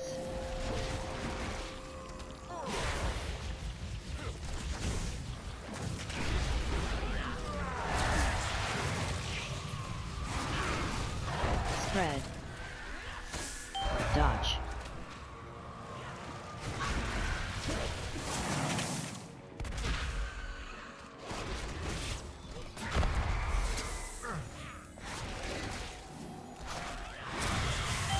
Dodge.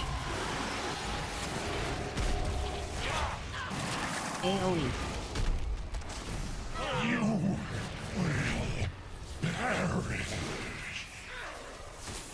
Dance.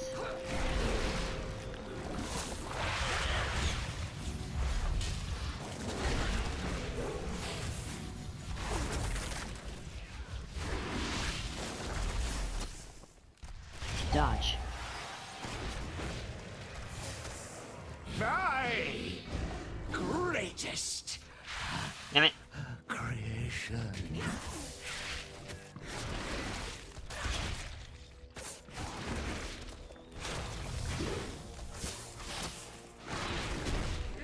AoE. Is that all? I thought we were in for a show! What a disappointment! How unexpected! It seems our little pups have some fight after all!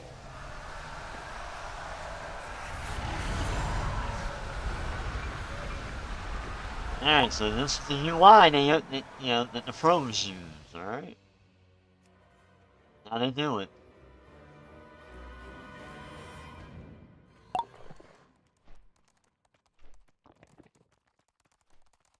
Play like a pro. People like Zaru and... I'm a noob. New challenges. Ha! We'll see how long you can last.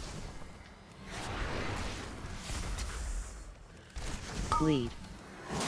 3, 2, 1.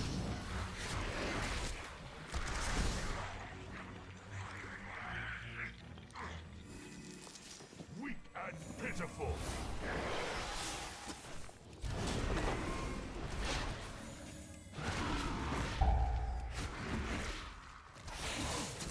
AoE.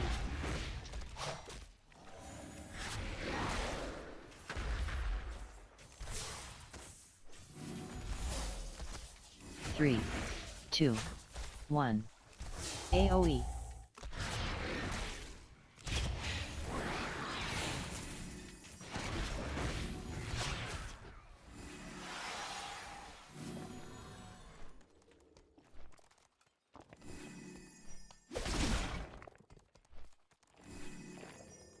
Two, 1.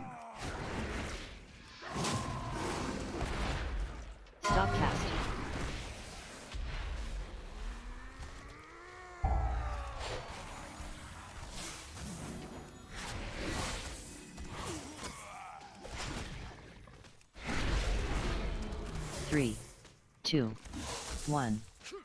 Stop cast.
You had best make this interesting. Fall before the storm!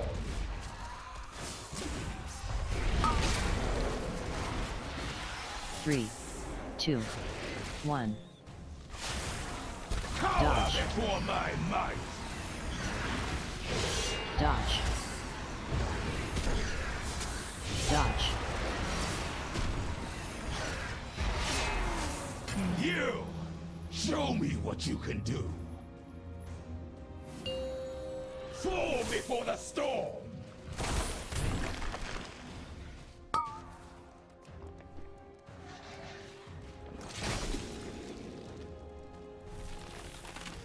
Three, 2, 1. My blade knows no equal! Dodge. Dodge. Dodge.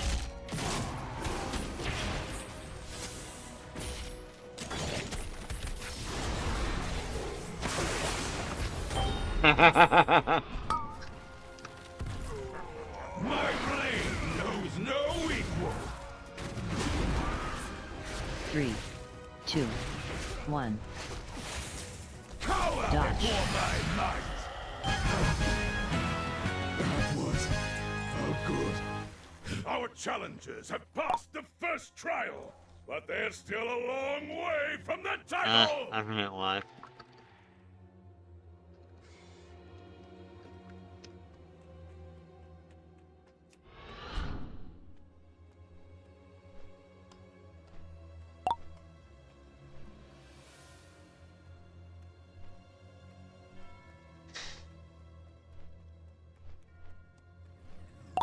There's a weird thing, yeah, the winner gets the damage from, Fresh meat!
Dodge.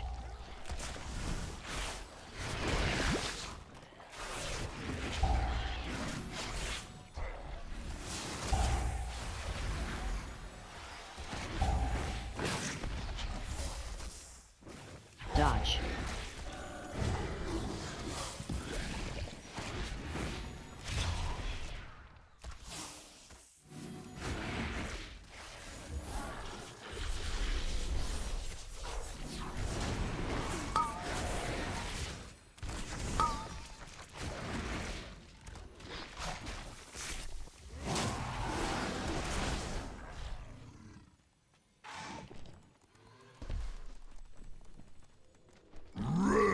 And tear open you up. I'll catch something good. Hide. Open you up.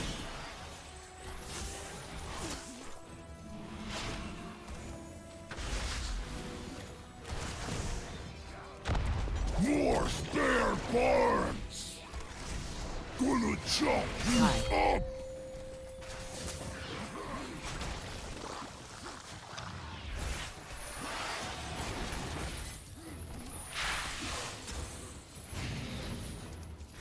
Open you up.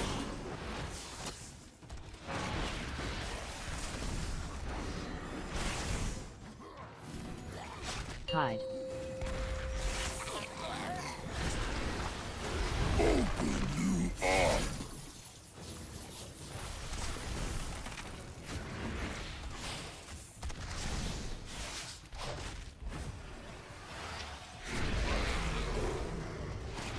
Gonna chop you up.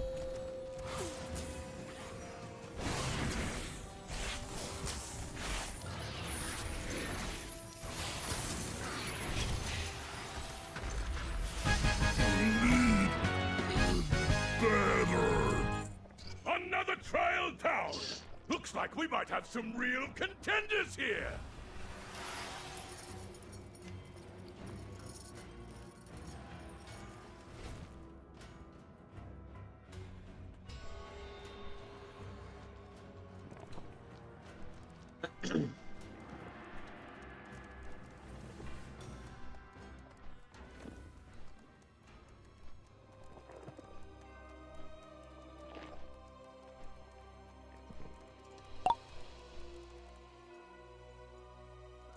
Mortal lives are so fleeting, so fragile.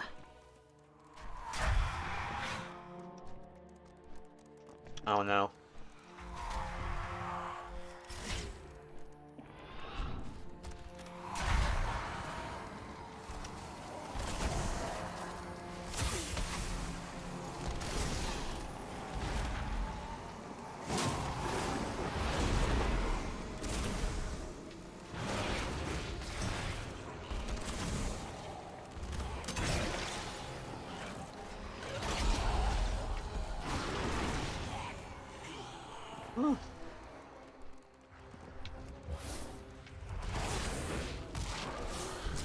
It's Ziongy time, here we go.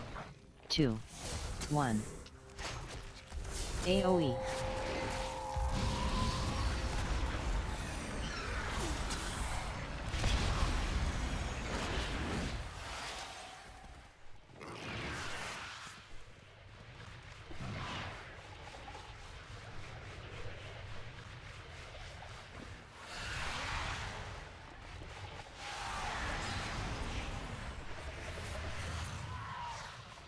Oh no.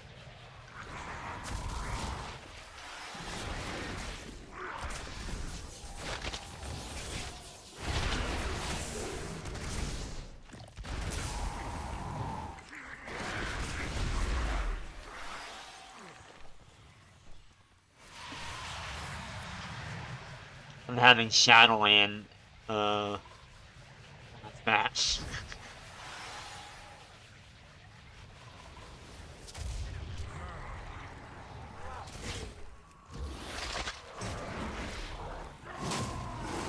Three, two, one. AoE. Alright,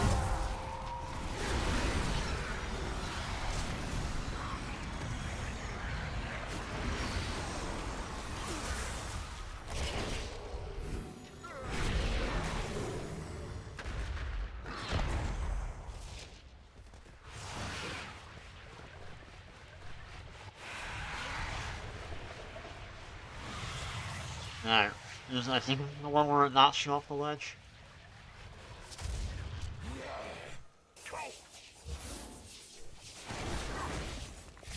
Shit.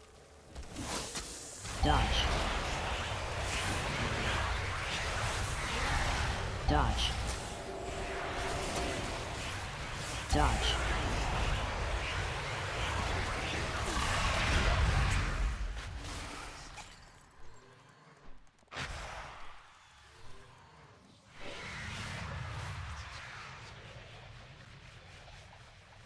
No, this is the one. Okay, this is the one that knocks you off the edge. I hate this one so much.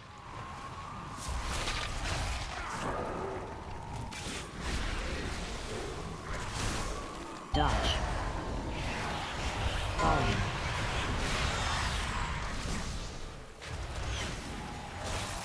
Dodge.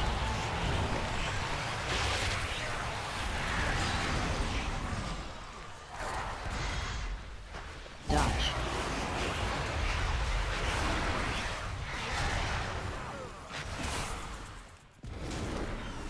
Dodge.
Your souls are mine to claim.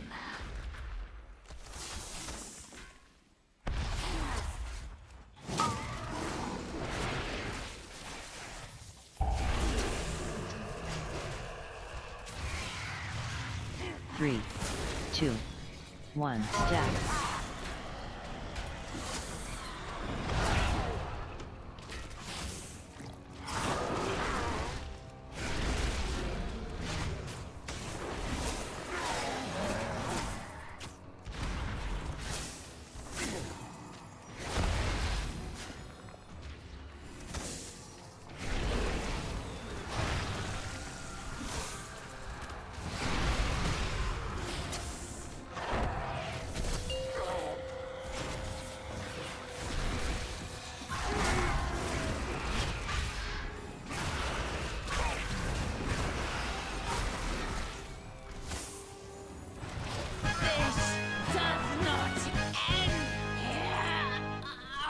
Incredible! Our challengers have conquered the trials and advanced to the final round! Return to the central chamber! It's time to begin the main event! Woohoo! It's like WrestleMania. Soldiers of Maldraxxus! Are you ready for some carnage? Our rising stars now face the longest reigning champion the Theater of Pain has ever known! Mordretha, the Endless Empress! At long last, a worthy contender!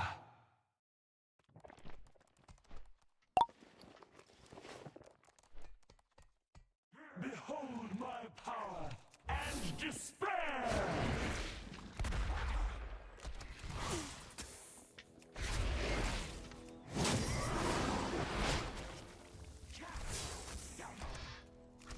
Beam.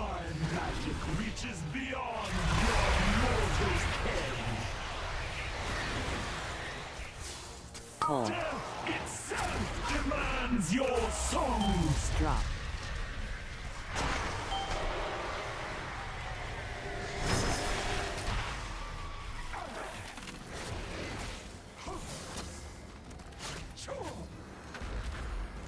My magic reaches beyond your mortal. Of course I get hit by the beam.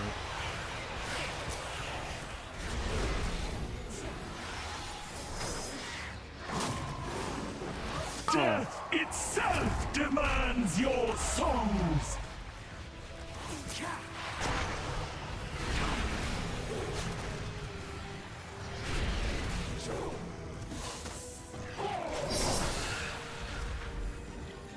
You shall be swept into oblivion.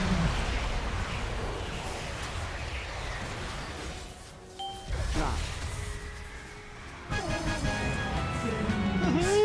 Must end. Yes! Moldretha has been defeated!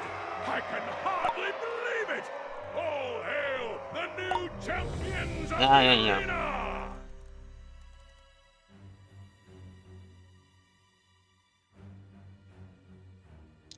There needs to be, somebody needs to do like The a... orphans of Mereldar have been asking to play with you Shut up. again.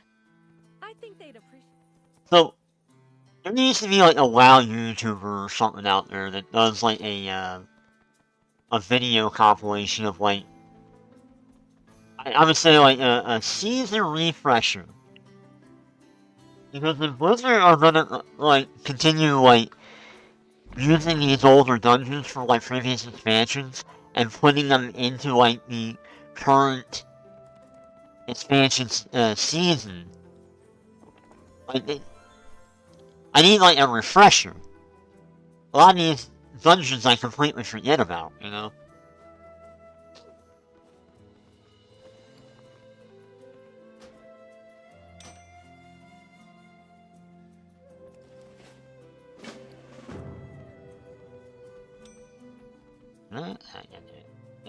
I hate. Just watch that, because I don't know who that is. How would I know that unless you mention it, you know? Tactics on YouTube.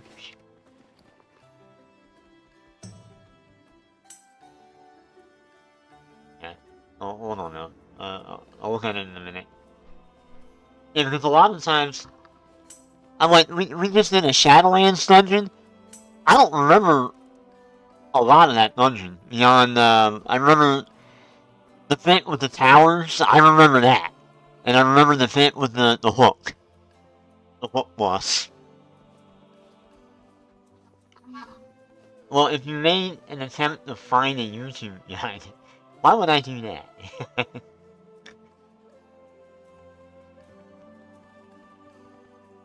Hey! Hey!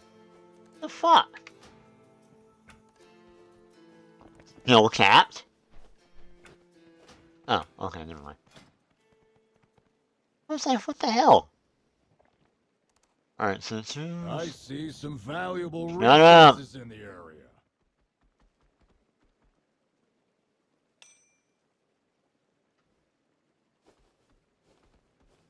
Alright, there we go. Agility, crit, haste, master, versatility. Yeah. Are you well? Not really. Not really. I'm not well, friend. I don't know what I am.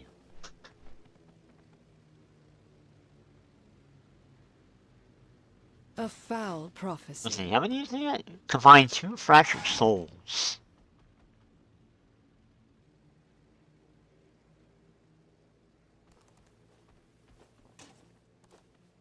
Well. Oh, can I only do that once per day?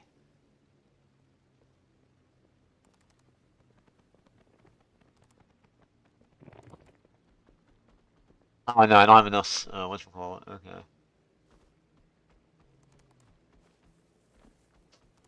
Anyways, what was I doing? You are right to be afraid. That's kinda ominous, what the fuck?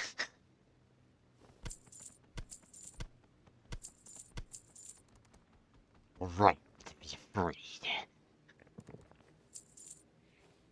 Be afraid, pussy. Don't give in to fear. Reclaim your power. In the darkness, we confront our true selves.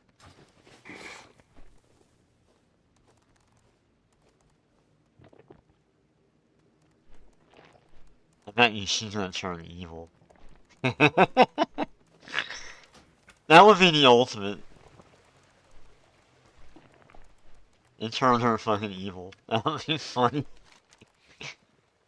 The number one that would fuck with, like, all the incels that hate on her, right?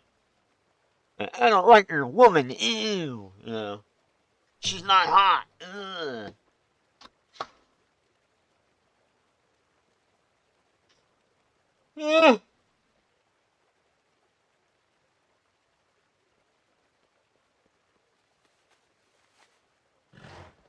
I can tell you what it is. There's a lot of, like, incels that are, like, also extremely fucking racist. And, you know, for the longest time, there was no people of color in this game beyond, you know, the Horde race. Here, the Horde. They were the people of color. And then, 4 or 5 years ago, it was just like, hey, why don't we make the Alliance a little more colorful? So that's what they did. So, the, the, the Nazi incels, you know, they're mad because they're like, oh, no, there's people, you know, there's black people in this game. What the fuck? You know? Why is there a black dwarf? I don't know. But it bugs the hell out of them, I know that. They hate it. But that's what it is. Like, they lose their shit. Because for the longest time, you can't entirely blame them. I don't entirely blame them. Because they were brought up in a society where, you know, for decades, myself included, you know, when you watch TV, movies, whatever, right?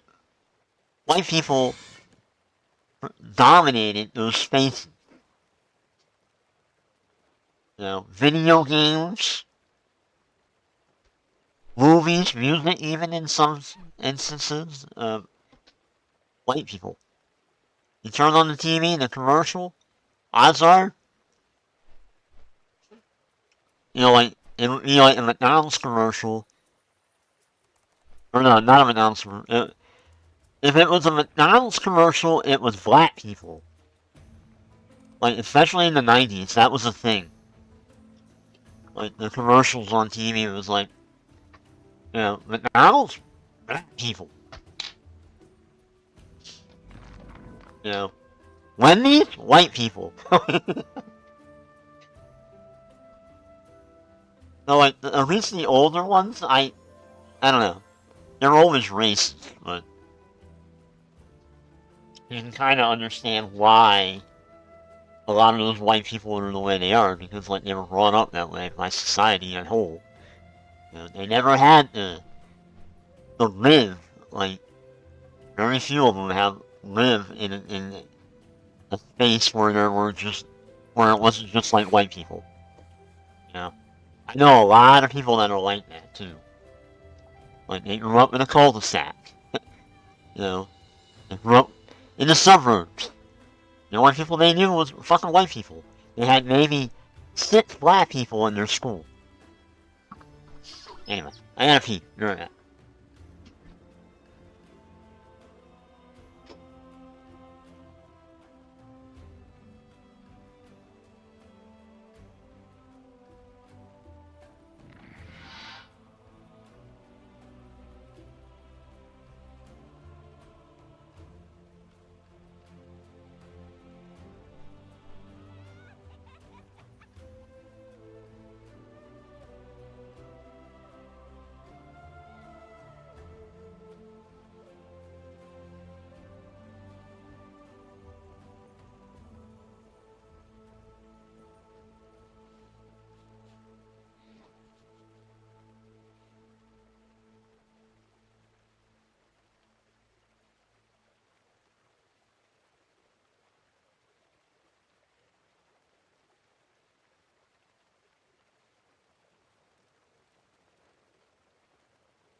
talking about that is funny. I was just thinking about, so like I was talking to my nephews the other day about like how I grew up and stuff, right? And I grew up in what most people will call poor city. Like where I grew up, it's considered poor. Um, like it's a city that up until the 1960s or 70s, which however you look at it, was once upon a time there were white people in the city. By the 70s, the white people took what they call white flight, where all the white people moved out of the city, or most of the white people moved out. My family did not.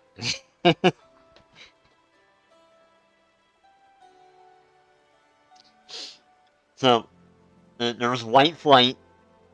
Most of the white people moved to places like Gloucester and Palomar and all those fucking wonderful places. And, Camden remained. And it was, rife with corruption, like on like a political level. There was a lot of corruption in that city. Shit, I had a mayor who was charged with like drug trafficking. He lived right down the road from me. The mayor of Camden at one point. So there were always problems with that city. Anyway, so where I grew up, right, I was like in my class in elementary school. I was literally one of 3 white kids in my class, right? There were 3 white kids. Everybody else was black, and then we had 2 Spanish kids.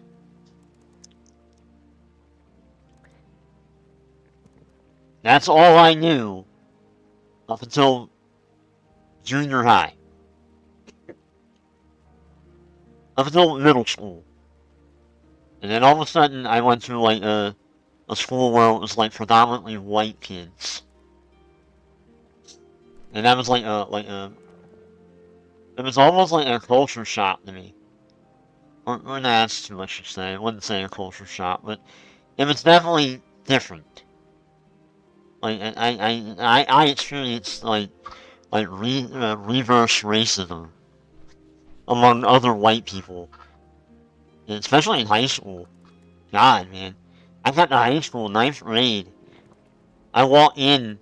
I remember like my math class, and I had a public enemy T-shirt on, and this one guy, Michael was his name. He was like, "Why you wearing that N-word shit?" Because you can say that. There weren't that many black kids in the school. That school was like, literally had like 12 black kids. That was it. And he was like, "Why are you wearing that N-word shirt?"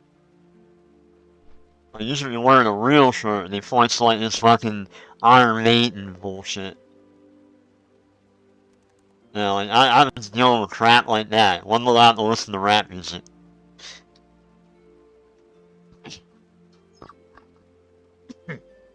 Anyway, fuck that guy. His name was Michael. He was in my math class, so I hated that kid. Hated that dude with a passion.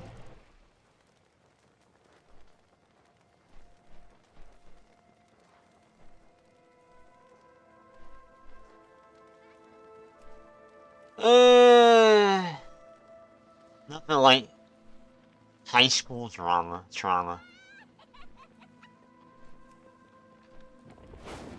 Wait, don't I have anything? Katniss is brown, so my feet.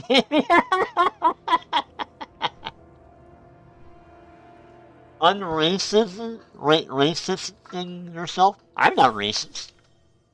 What you talking about, Willis?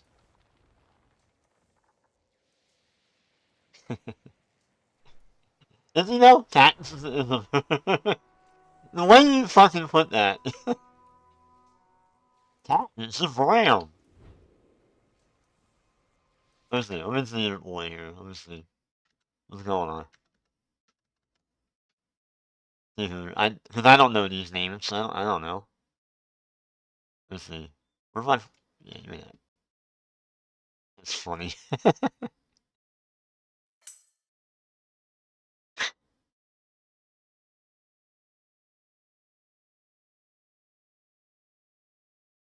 uh...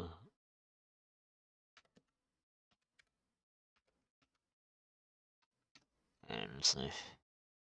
Tactics. Hey everyone, Tactics here with Season 2 prep in full swing. I figured I'd throw out a quick video here. No, he's not that walking you brown. through Come my on now. ability spreadsheet, which I make every single patch is available to you guys absolutely free. I'm thinking. I think maybe not a lot of people Never outside of my mind. Discord Shut up. know about it. So let's talk about it. First and foremost, what even is this sheet? Basically, what the sheet is going to do is going to list out every single ability in the dungeon, both in terms of boss abilities as well as trash abilities, and then it sorts them into various categories, which I have listed. He actually here. lives near These you. categories Oh, have really? I kind of evolved figured he over probably the he was years probably based Canadian. on feedback I had that I've gotten. feeling. So if you guys have any feedback, please leave those down in the comments. There's no below. Americans anymore doing this shit. Like, you ever notice, like, there's very few, if at all, like, WoW content creators that are, like, American that I know of, at least. There's like one or two that I know, but that's about it.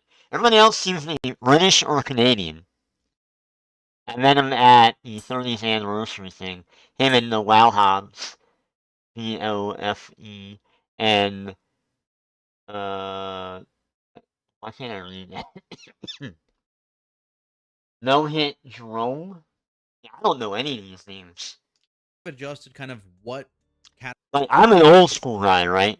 Like, the guys that I used to watch and listen to were like, Total Biscuit. That's going way back in the day, right? Then you had your Scott Johnsons. Oops. From the Instance, and he's not doing that shit no more. And then you had Wilhelm, right? He's another one. Preach, Once Upon a Time. He was about WoW. And then you had like the boss guys. The boss, I can't remember their names.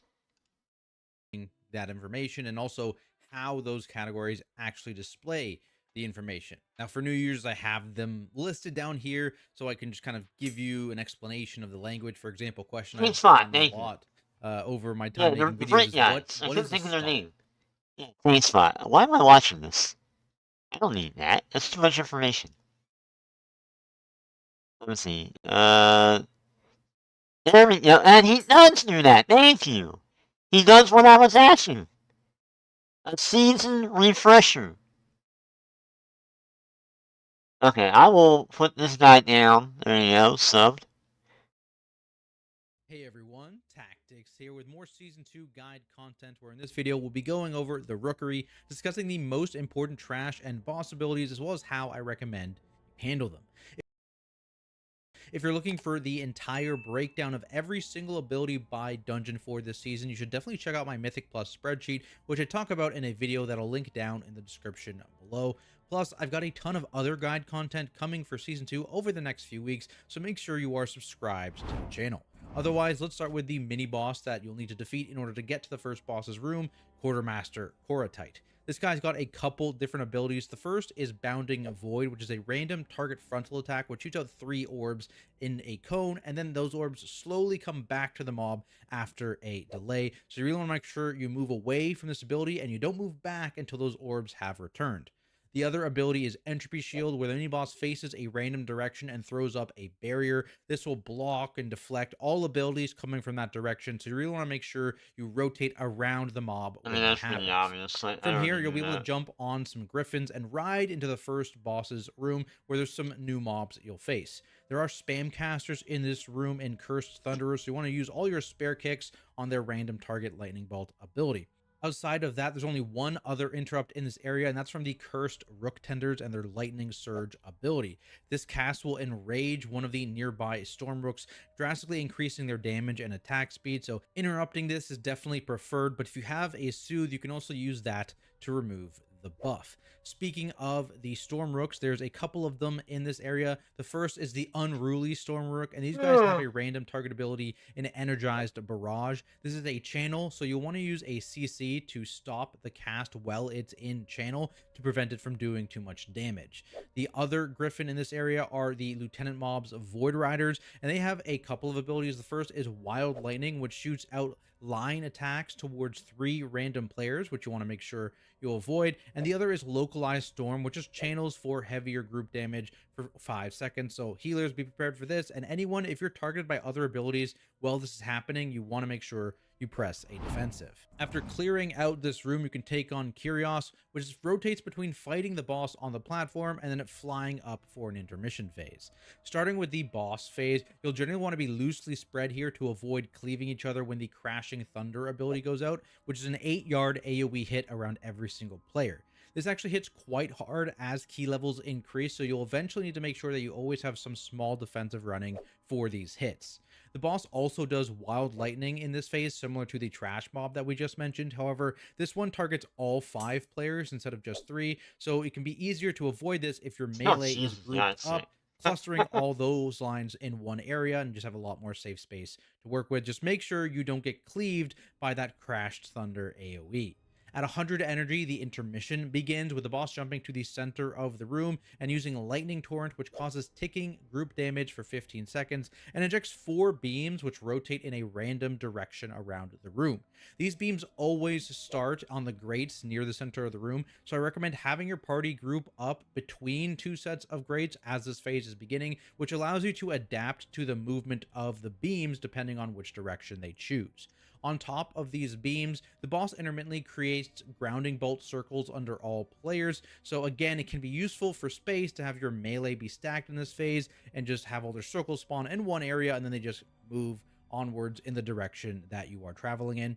After this channel completes, takes 15 seconds, the boss will then target a random player with Lightning Dash, which is a 12-yard AoE, so you just want to get out of that, and then from there, the fight just repeats. After defeating the boss, you'll be able to jump down the shaft in the middle of the room, pick up these feathers, which give you an extra action button that lets you kind of heroic leap your way safely to I never realized I was and there's doing a that bunch wrong. of new trash here to greet you. The Until, like, main Lieutenant recently. Mob in the area are the Coalescing Void Diffusers, and these guys are pretty dangerous. They have the Attracting Shadows AoE ability, which drops a 7-yard circle on the ground, which then pulls all players in and also deals pretty heavy ticking damage over 6 seconds before finally exploding and killing anyone in the 7-yard AoE. So when this goes out, you want to make sure healers, you have some healing prepped. You want to make sure everyone is running away from this void zone so they don't get destroyed by the final hit. And if there's any other damage going out at the same time, you want to make sure players targeted by those damage events use a defensive.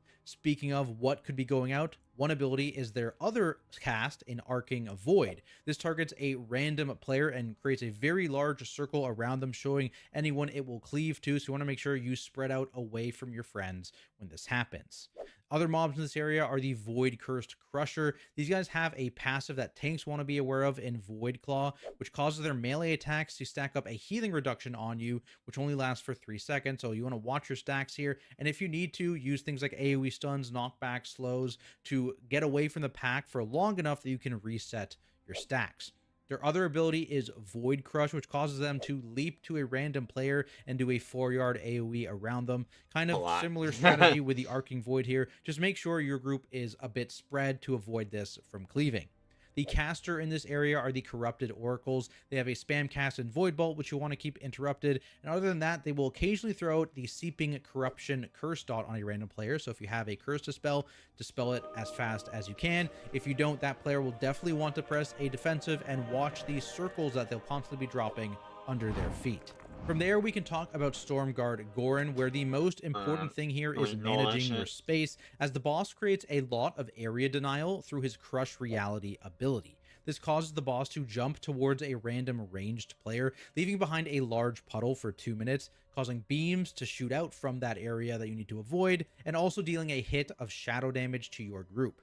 Because this always targets a ranged player, I recommend any range in your group play towards the edge of the room next to existing puddles if possible, in order to just maximize your space. For some additional damage, the boss will debuff a random player with Chaotic Corruption. This is a 5-second dot that starts with 4 stacks. It explodes in an AoE around the player on expiration, and then jumps to the nearest player with 1 less stack, which means 4 total sets of this dot per cast. The original player also gets a Chaotic Vulnerability debuff, meaning non-tank players want to avoid being targeted by this dot twice during its duration.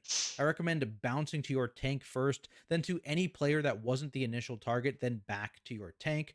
Tanks, be aware here, you may need to use a defensive on the second dot application since you will have a vulnerability on you, but there isn't a lot of tank damage otherwise, so this usually is fine to do. But if you do prefer to not do this, you can just send that last application of the dot to another player that hasn't had it yet. Non-tank players may also want to use a defensive ability, specifically if you have this dot at the same time as another Crush Reality cast goes out, as that's the largest damage intake of the entire fight. Finally, this boss will occasionally channel Dark Gravity, dealing ticking shadow damage to the group and pulling players towards him before exploding for lethal damage to anyone within 10 yards, kind of like that trash ability we discussed earlier. So make sure you have healing prepped and everyone is moving away from the boss during this cast. From here, you can make your way even further down, and on your way, there's only 2 new mobs to be aware of. The first is the Void Ascendant mob, which is a lieutenant who has a similar spam cast in Void Bolt as we saw earlier, so keep kicks on that. Other than that, he'll use Feasting Void to apply a magic dot and healing absorb to all players. You can remove this with something like Mass Dispel, and it also is removed if you just heal off the absorb it applies. Finally, there's Umbral Wave, which shoots out a couple sets of orbs away from this mob, which you want to make sure you're avoiding. The other mob down below are the Consuming Void Stones. Melee want to watch out for where the tank is while fighting this mob, as it has a passive and volatile void which causes its melee attacks to do a 3-yard AoE shadow hit around the tank, so make sure you are away from them. Other than that, you want to be careful about pulling other mobs with these lieutenants because they have the Void Extraction ability, which causes them to gain a stacking 2% damage increase for any player or mob within 40 yards. So if you pull a lot of the citizen mobs in this area and the mob casts Void Extraction, you're in for a tough time, so beware of when this cast goes out.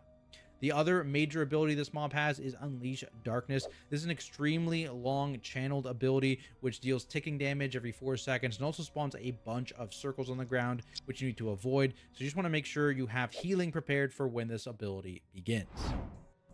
Upon engaging the final boss, you'll notice it has a large shield in Void Shell, which accounts for 20% of the boss's max HP. While this shield holds, you'll be dealing with various boss mechanics, starting with Unleash Corruption, which is a magic dot that goes out on 2 random players and leaves behind a puddle on removal. So you want to make sure you are dispelling this as quick as you can to minimize the dot damage, but you also don't want to dispel this too quickly while players are out of position, as that can cause you to run out of usable space around the boss, especially in melee, very quickly. Outside of this, you want to be aware of the Null Upheaval cast, which happens when the boss reaches full energy. This ability deals a hit of shadow damage to the party, knocks everyone back, and spawns several swirlies which you'll need to avoid. At the same time, it spawns 3 Voidstone fragments around the room, which if not destroyed within 15 seconds, will form into adds that pulse for heavy group damage due to corruption overload. To destroy them, all non-tank players get marked with Storm Rider's Charge, giving them a 12-second speed boost, which then destroys any fragments within 10 yards on expiration.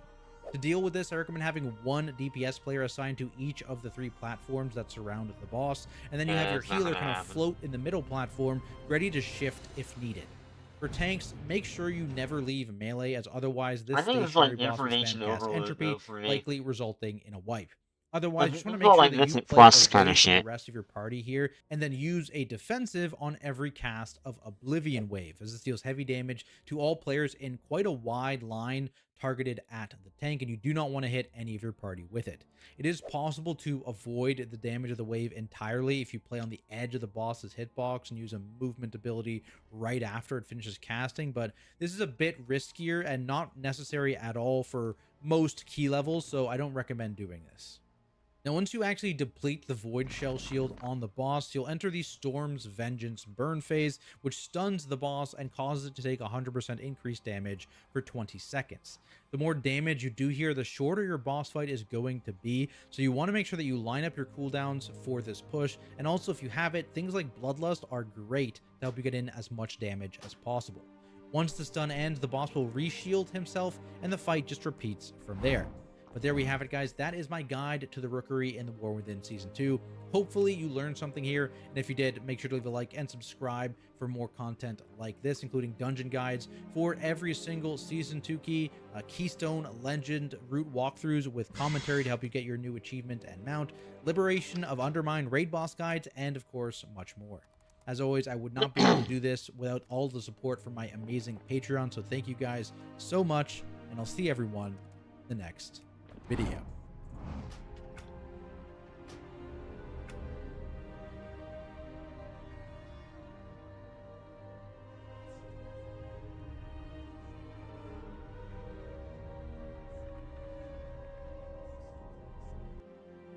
Hey everyone, Tactics here, back with yet another dungeon guide for Season 2 of The War Within, where this time we're going to be discussing Priory of the Sacred Flame, including the most important abilities for both trash mobs as well as bosses, and how I recommend you deal with them. If you're looking for an in-depth breakdown of every single ability in all of the Season 2 dungeons, be sure you check out my Mythic Plus spreadsheet video, which I'll link down below.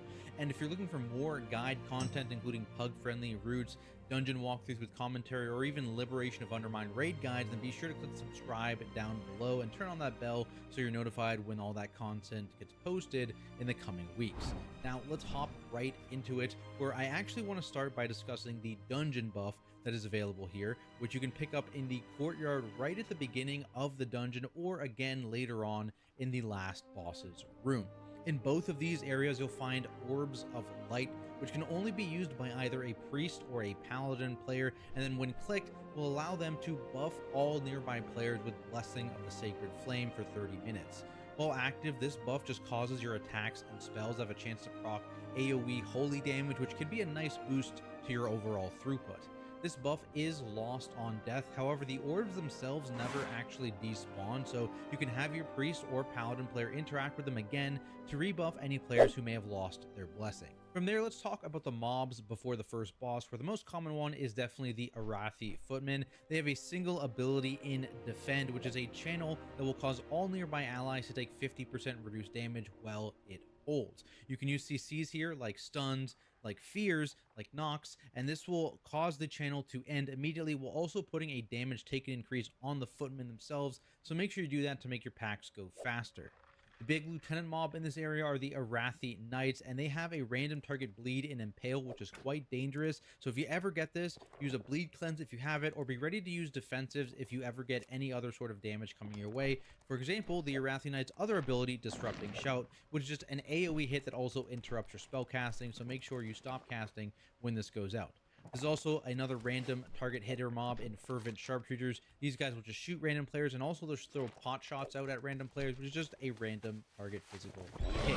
They'll also occasionally jump away from where they currently are and throw down some caltrop traps on the ground, which will bleed and root players hit, so make sure you avoid those traps. For casters, there's a couple different types of spam casters. There's the Devout Priests. They just have a smite ability, which is on random targets, and they also have a heal, which you want to make sure you kick. And then there's also the Fanatical Conjurers, which have a fireball on random targets, and then they have a flame strike, which you just need to avoid circle under a random player. So for the most part, just keep kicks on as many random target bolts as you possibly can. Warlinks are also mobs in this area, and they have a single ability in Pounce. This always leaps to the furthest player, and if it hits them, it will apply a bleed to them. But you can actually have this player either use a CC mid-air to stop the links, or just use a speed and movement ability to dodge the links while it's mid-air, and that will prevent the bleed from applying to them. So make sure you have someone mobile here baiting these linkses to prevent that damage. The last regular mob in this area are the Light Spawn. This is another lieutenant mob, so they can't be CC'd, and they have the Purification channel, which targets into a random player and deals very heavy damage. So another one of those abilities where if you get targeted by it, you want to make sure you pop a defensive. When these mobs reach 25% health, they will do a burst of light around them, which deals heavy damage to anyone hit. It will heal any mobs hit for 25% of their health, and it actually also instantly kills the light spawn. So when this happens, do your best to either drag or knock mobs out of this circle and make sure you are avoiding it yourself as well. Outside of the regular trash in this area, there's also 3 named mini-bosses who, when defeated, will call one of Captain Dilcry's trusted guards away from the boss to your location, where you can then fight them alone. These mini-bosses are tied to a specific trusted guard, and the last trusted guard will never leave the boss's side, meaning the order you kill these mini-bosses in chooses which guard you are forced to fight with the boss. To start, at the beginning of the dungeon in that opening courtyard, there is guard Captain Silliman, and he has just a tank buster and an AoE hit here. Tank buster and shield slam does do quite a bit of a knockback, so make sure you don't get knocked into other trash packs. Once defeated, he will spawn Sergeant Chainmail away from the boss, and he's got the lunging strike ability, again kind of similar to the Warlynx's, where it'll target a random player and then do a bleed on them, and also a bit of an AoE here. So make sure to spread out, and if possible, try and avoid the sleep. And outside of that, there's a circle he puts on the ground around him, which you want to make sure you avoid. On the right side of the trash area, you'll find Forge Master Damien. He also has an AoE hit here and a Heat Wave, which also puts a slow on players. But more importantly, the Seal of Flame buff, which he puts on himself, increases his damage by 50% for 15 seconds, causes him to do extra fire damage, and also causes his swings that hit the tank to also spawn these very, very fast-moving circles underneath players. So everyone wants to be on the lookout here. Tanks are going to be taking a lot of damage when this happens. Everyone else, watch for those circles, because you don't want to get hit by those either. Once defeated, Elena Emberlands is the one that gets pulled away from the boss, and she's got a nasty tank buster in Divine Judgment, which also increases your damage taken by 25%. That's a magic debuff, so make sure healers should spell that quickly. And then when she reaches full energy, she will use Holy Radiant, which is a heavy damage holy channel for 8 seconds. You want to make sure healers are prepped for that damage. On the left side is the remaining mini-boss. Note that I do not actually recommend you kill this one in the group, because this last trusted guard is the one I recommend you fight with the boss. Regardless, we'll talk about her. High Priest Amia. She just has a random target smite ability, so keep kicks on that. And she'll also occasionally use Reflective Shield, which absorbs a bunch of incoming damage and reflects 40% of it back at players. This can be quite dangerous if you have any big bursty abilities. Upon defeat, it'll summon Tainer Dual Maul. Again, random target ability here in Fireball, which you can interrupt. And more importantly, they have the Cinder Blast cast to target the tank, and also applies a 5-second magic stun to them, so you want to make sure every single Cinder Blast cast is interrupted. Finally, during Ember Storm, just a bunch of circles come out, so you just want to make sure you avoid those. That brings us to the boss fight itself, where, as I said, I recommend you choose Tainer Dual Maul as the trusted guard to fight with the boss. Regardless of who you choose, that trusted guard is going to gain a massive health boost well near the boss, but will also share damage taken and just despawn entirely once Dilcry is defeated, so you never actually need to focus damage into them. However, cleaving them does give you more boss damage. While Tainer has a spam cast and Fireball, like I mentioned, you actually really only care about using your spare kicks on that. Instead, you want to make sure you have a kick assigned to Cinder Blast every single time to get that, and one kick assigned to the boss and your Battle cast. Otherwise, that'll deal a big hit to group damage and also enrage the trusted guard. Anything else from there you can put in ult, but they actually don't deal a ton of damage on their own, hence why I even recommend pug groups fighting with that mini-boss. For other abilities, Hurl Spear is a line attack at a random player that you just want to make sure everyone avoids, and Pierce Armor is a tank buster, which also applies a nasty bleed, so make sure you either have defensive coverage or a bleed cleanse ready. Outside of that, when the boss reaches full energy, he'll use Savage Falling, leaping to a random target and immobilizing while dealing physical damage to them. To stop this channel, you must break the absorb shield the boss gains when this cast goes out. So if the boss is starting to approach full energy, it might be a good idea to pool a bit of damage for when that happens. And if you're the target here, make sure you use the defensive. Moving forward here, we have a lot of the mobs we've already discussed. You've got more of those caster mobs, the priests, the conjurers are all in this area. There's a couple new mobs to be aware of. First are Templars. These guys basically just hit your tank. They have a couple of buffs they put on themselves, which let them hit the tank harder, so be aware of those guys. And no, one of them is a magic buff, so you get Purge or Spell Seal or something like that, you can remove it, but the other one is just a buff, so tanks are going to be taking quite a bit of power attack from the buff. paladins are the other new mob in this area. They'll occasionally drop a consecrate circle underneath themselves, so make sure you don't stand at that. And more importantly, they will sacred pull intermittently, which deals a decent chunk of holy damage to your entire group. So be careful if this ever goes out with other sort of like random casts going out or other forms of damage, you may need to use a defensive. Now in this initial room, you'll have to defeat some 2 valuable sets of resources ads, and then in the the boss area. will jump down. Get and you'll be ready able to grab engage him. them. And this boss fight has a ton of ground effects that go out on multiple players. So as a general strategy here, you do want to try and play together on one side of the room and then move across as abilities are based on you. Before discussing those abilities, I do want to touch on his max energy cast and the crack. This lasts for 20 seconds and it powers his melees, but it also increases the potency of any other ability he casts while this buff is active, so you need to be especially aware. And in terms of the abilities that can be powered, to start, there's Hammer of Purity, which drops an AoE under 3 random players, which then explodes into multiple scaling hammers that slowly spiral outwards. As previously mentioned, you have a lot more safe space if you group up these AoEs together, so I recommend pulling the boss over to one side of the room, stacking up, and then when these come out, you just move across to the other side of the room, and you're safe from all those hammers. When empowered, this ability now targets all 5 players, meaning more hammers are going to be spinning around the room. But again, if you use that strategy, basically nothing changes, and this is the easiest empowerment to deal with. Next up is Sacrificial Pyre, which spawns a circle on one of the 4 points of the compass in the center of the room. After 30 seconds, this circle will explode for lethal damage. So to prevent this, you need to have players run into the circle, which is a pulse of raid damage and applies a stack of Sacrificial Flame to the soaker while knocking them back. Usually this requires 3 soaks to remove. However, if empowered, it will require 5 soaks, which leads to a lot more group damage.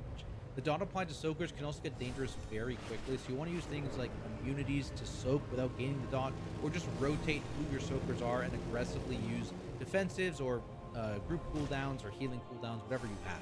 Tanks are also usually able to take 2 stacks relatively safely here, as long as you pop a defensive at the same time, so that can be quite helpful when this ability is empowered. Remember not to soak all the stacks too quickly though, because the soaks again do hurt your entire party, even if a lot of that damage is not. The fight also has an important interrupt and burning light, which will heal the boss if successful on top of doing damage, so you want to make sure everyone is The watching orphans for of this cast Meldar to have go been out, asking and to when play with empowered, you this again. cast time is I halved, think they'd so you need to be appreciate very it if you quick on your visited them. interrupts. Finally, there's Castigator's Shield, which is For fired the at 3 Empire, random players, the dealing darkness damage comes. and slowing them while We also are spawning prepared. a 12-yard Always AoE be that prepared. explodes after a few seconds. This is handled The again the darkness same way as that comes. Hammer of Purity We ability. are Just prepared. have your group be relatively stacked and then move as a unit away when the circles spawn. When empowered, this attack targets all 5 players again, so there's more group damage happening and a couple more circles to avoid. From here, you can make your way up to the final boss's room, where again, there's only a couple new mobs. First, there's Risen Mages, and these guys have the Fireball attack like previously, but they also have another important We kick are in the Fireball holders of quality, which hope. want to make sure every single cast of that specifically I does would get interrupted safeguard to my prevent the people. AoE damage. Now, Risen Mages and Risen Footmen also share an ability, a passive ability, in Light Expulsion, Caution which causes them is to warranted. do a large holy hit to your group on death. So when pulling these mobs, make sure you are careful and kill them in a staggered fashion, or if you're going to kill a lot of them at the same time, use big group defensives or personals so you don't immediately die from those explosions. Finally, there's one other new mini-boss in this area in Sir Braunpike. He has another passive as well, but this is constantly pulsing for damage to the entire party, and that is Radiant Flame. This gets very, very dangerous if you're having this boss pulled for too long, so make sure when you pull this boss, you actually have damage ready so you can kill him quickly. Outside of that, he's also got a tank hit in Blazing Strike, so just be aware, use a defensive there. That brings us to the final boss, where to start, you'll take on the Prioress. I will on the watch lowest that in my platform off until she time. reaches That's a lot.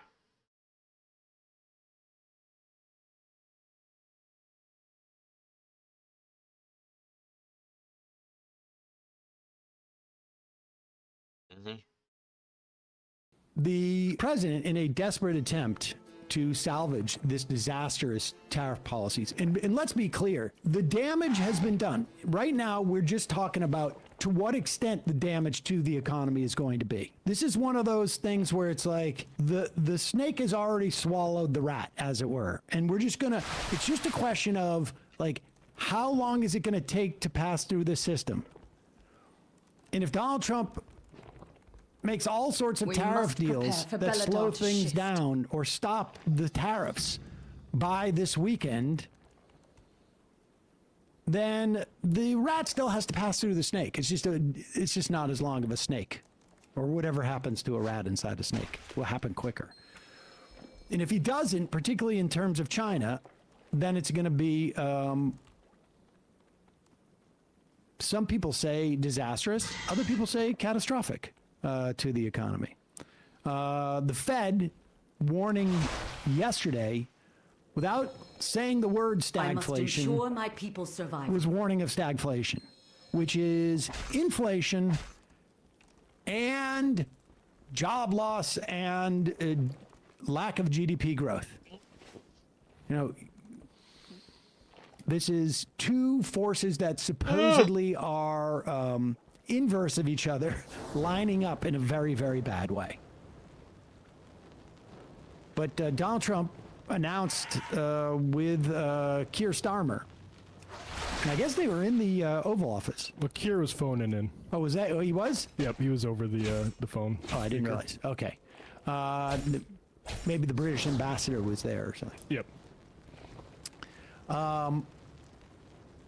They have signed a pact. Now, let's be clear.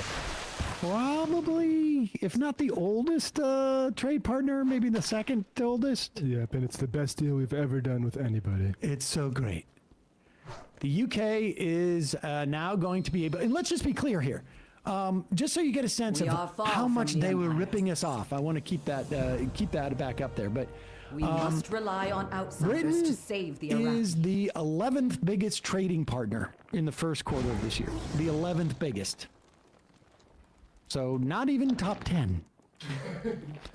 The two nations have, just to give you a sense of how much we're going to finally gain on this. This land was not what we expected. Relatively balanced trade. We are surrounded by U.S. danger. sent Two about more. $80 billion worth of things like gas and airplanes and machinery and other products to Britain in 2024, and bought about $68 billion worth of cars, pharmaceuticals, and other goods. And so not necessarily we're not getting we're not getting particularly ripped off by them in Donald Trump's parlance. And there's going to be some reciprocity in terms of beef, I guess, now with us in Britain, although they will not take any type of hormone-laden beef. So it's going to be all specialty beef, at least in the context of this country. They are taking tariffs on steel and aluminum will fall from 25% to 0%. Unclear to me that we purchased that much aluminum and steel from Britain, but maybe this means that other countries will send it through Britain. I don't know how much beef we're going to sell there when they've got like places like Ireland, but who knows? Keep that up for one more second if you could. I guess we're going to get more, what's that car? The Land Rovers. They're going to allow for a little more Land Rovers to get here. Oh, not just Land Rovers, Sam. And Bentleys. And Rolls Royce. Go back to Sam. You want to play this? Here we go. Let's play this clip of Tim talking about Rolls Royces here.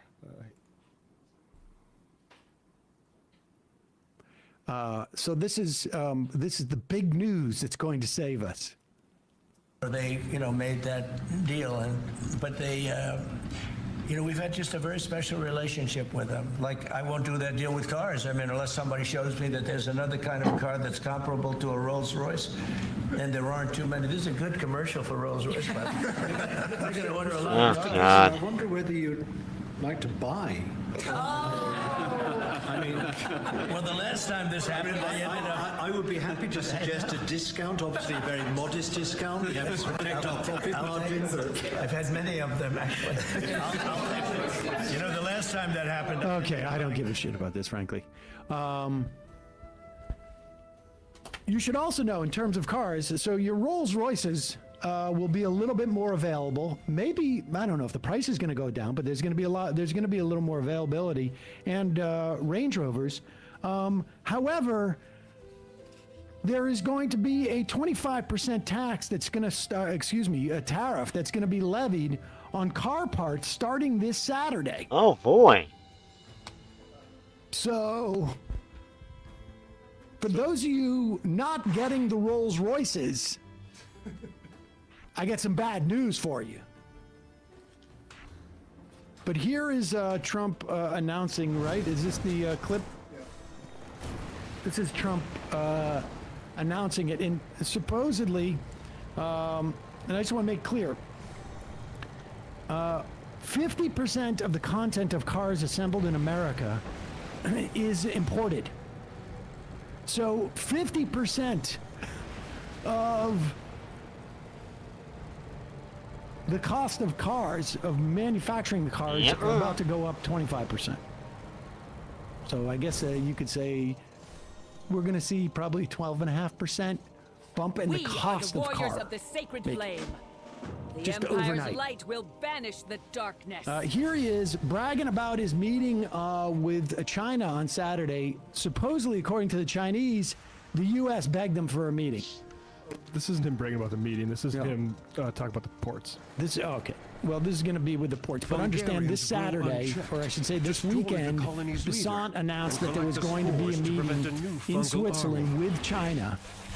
And the Chinese are now saying they begged us for this meeting. Now, who knows? There's a lot of posturing, I'm sure, going into that meeting. And like I say, the other day I heard this rumor about Mother's Day being, a day when Trump was going to cave for the sake of the mothers. But here he is with his ridiculous math about trade. Because business has slowed down, as you mentioned, we're seeing as a result the ports here in the U.S., the traffic has really slowed, and now thousands of dock workers and truck drivers are worried about their jobs. That means we lose less money. When I see that means we lose less money. Look, China. Okay. There was some business entity, I can't remember the name of it now, that had basically, and maybe you've seen this online, a graph of the timing of everything. April 2, Liberation Day tariffs, container departures from China start slowing. It's a 20 to 40 day container ship transit time. So by early May, mid-May, container ships to U.S. ports come to a stop. And that's what we're seeing right now. It's starting right now. And by then over the course of the next 2 weeks, there's going to be 40% less containers coming into some of the biggest ports in the country. Then from that, 1 to 10 days, usually it takes by truck or transit to get to the cities. So in a normal situation, something that gets shipped around April 2, right? Whatever it is. Whatever goods. Oh, shit, I didn't know. Gets to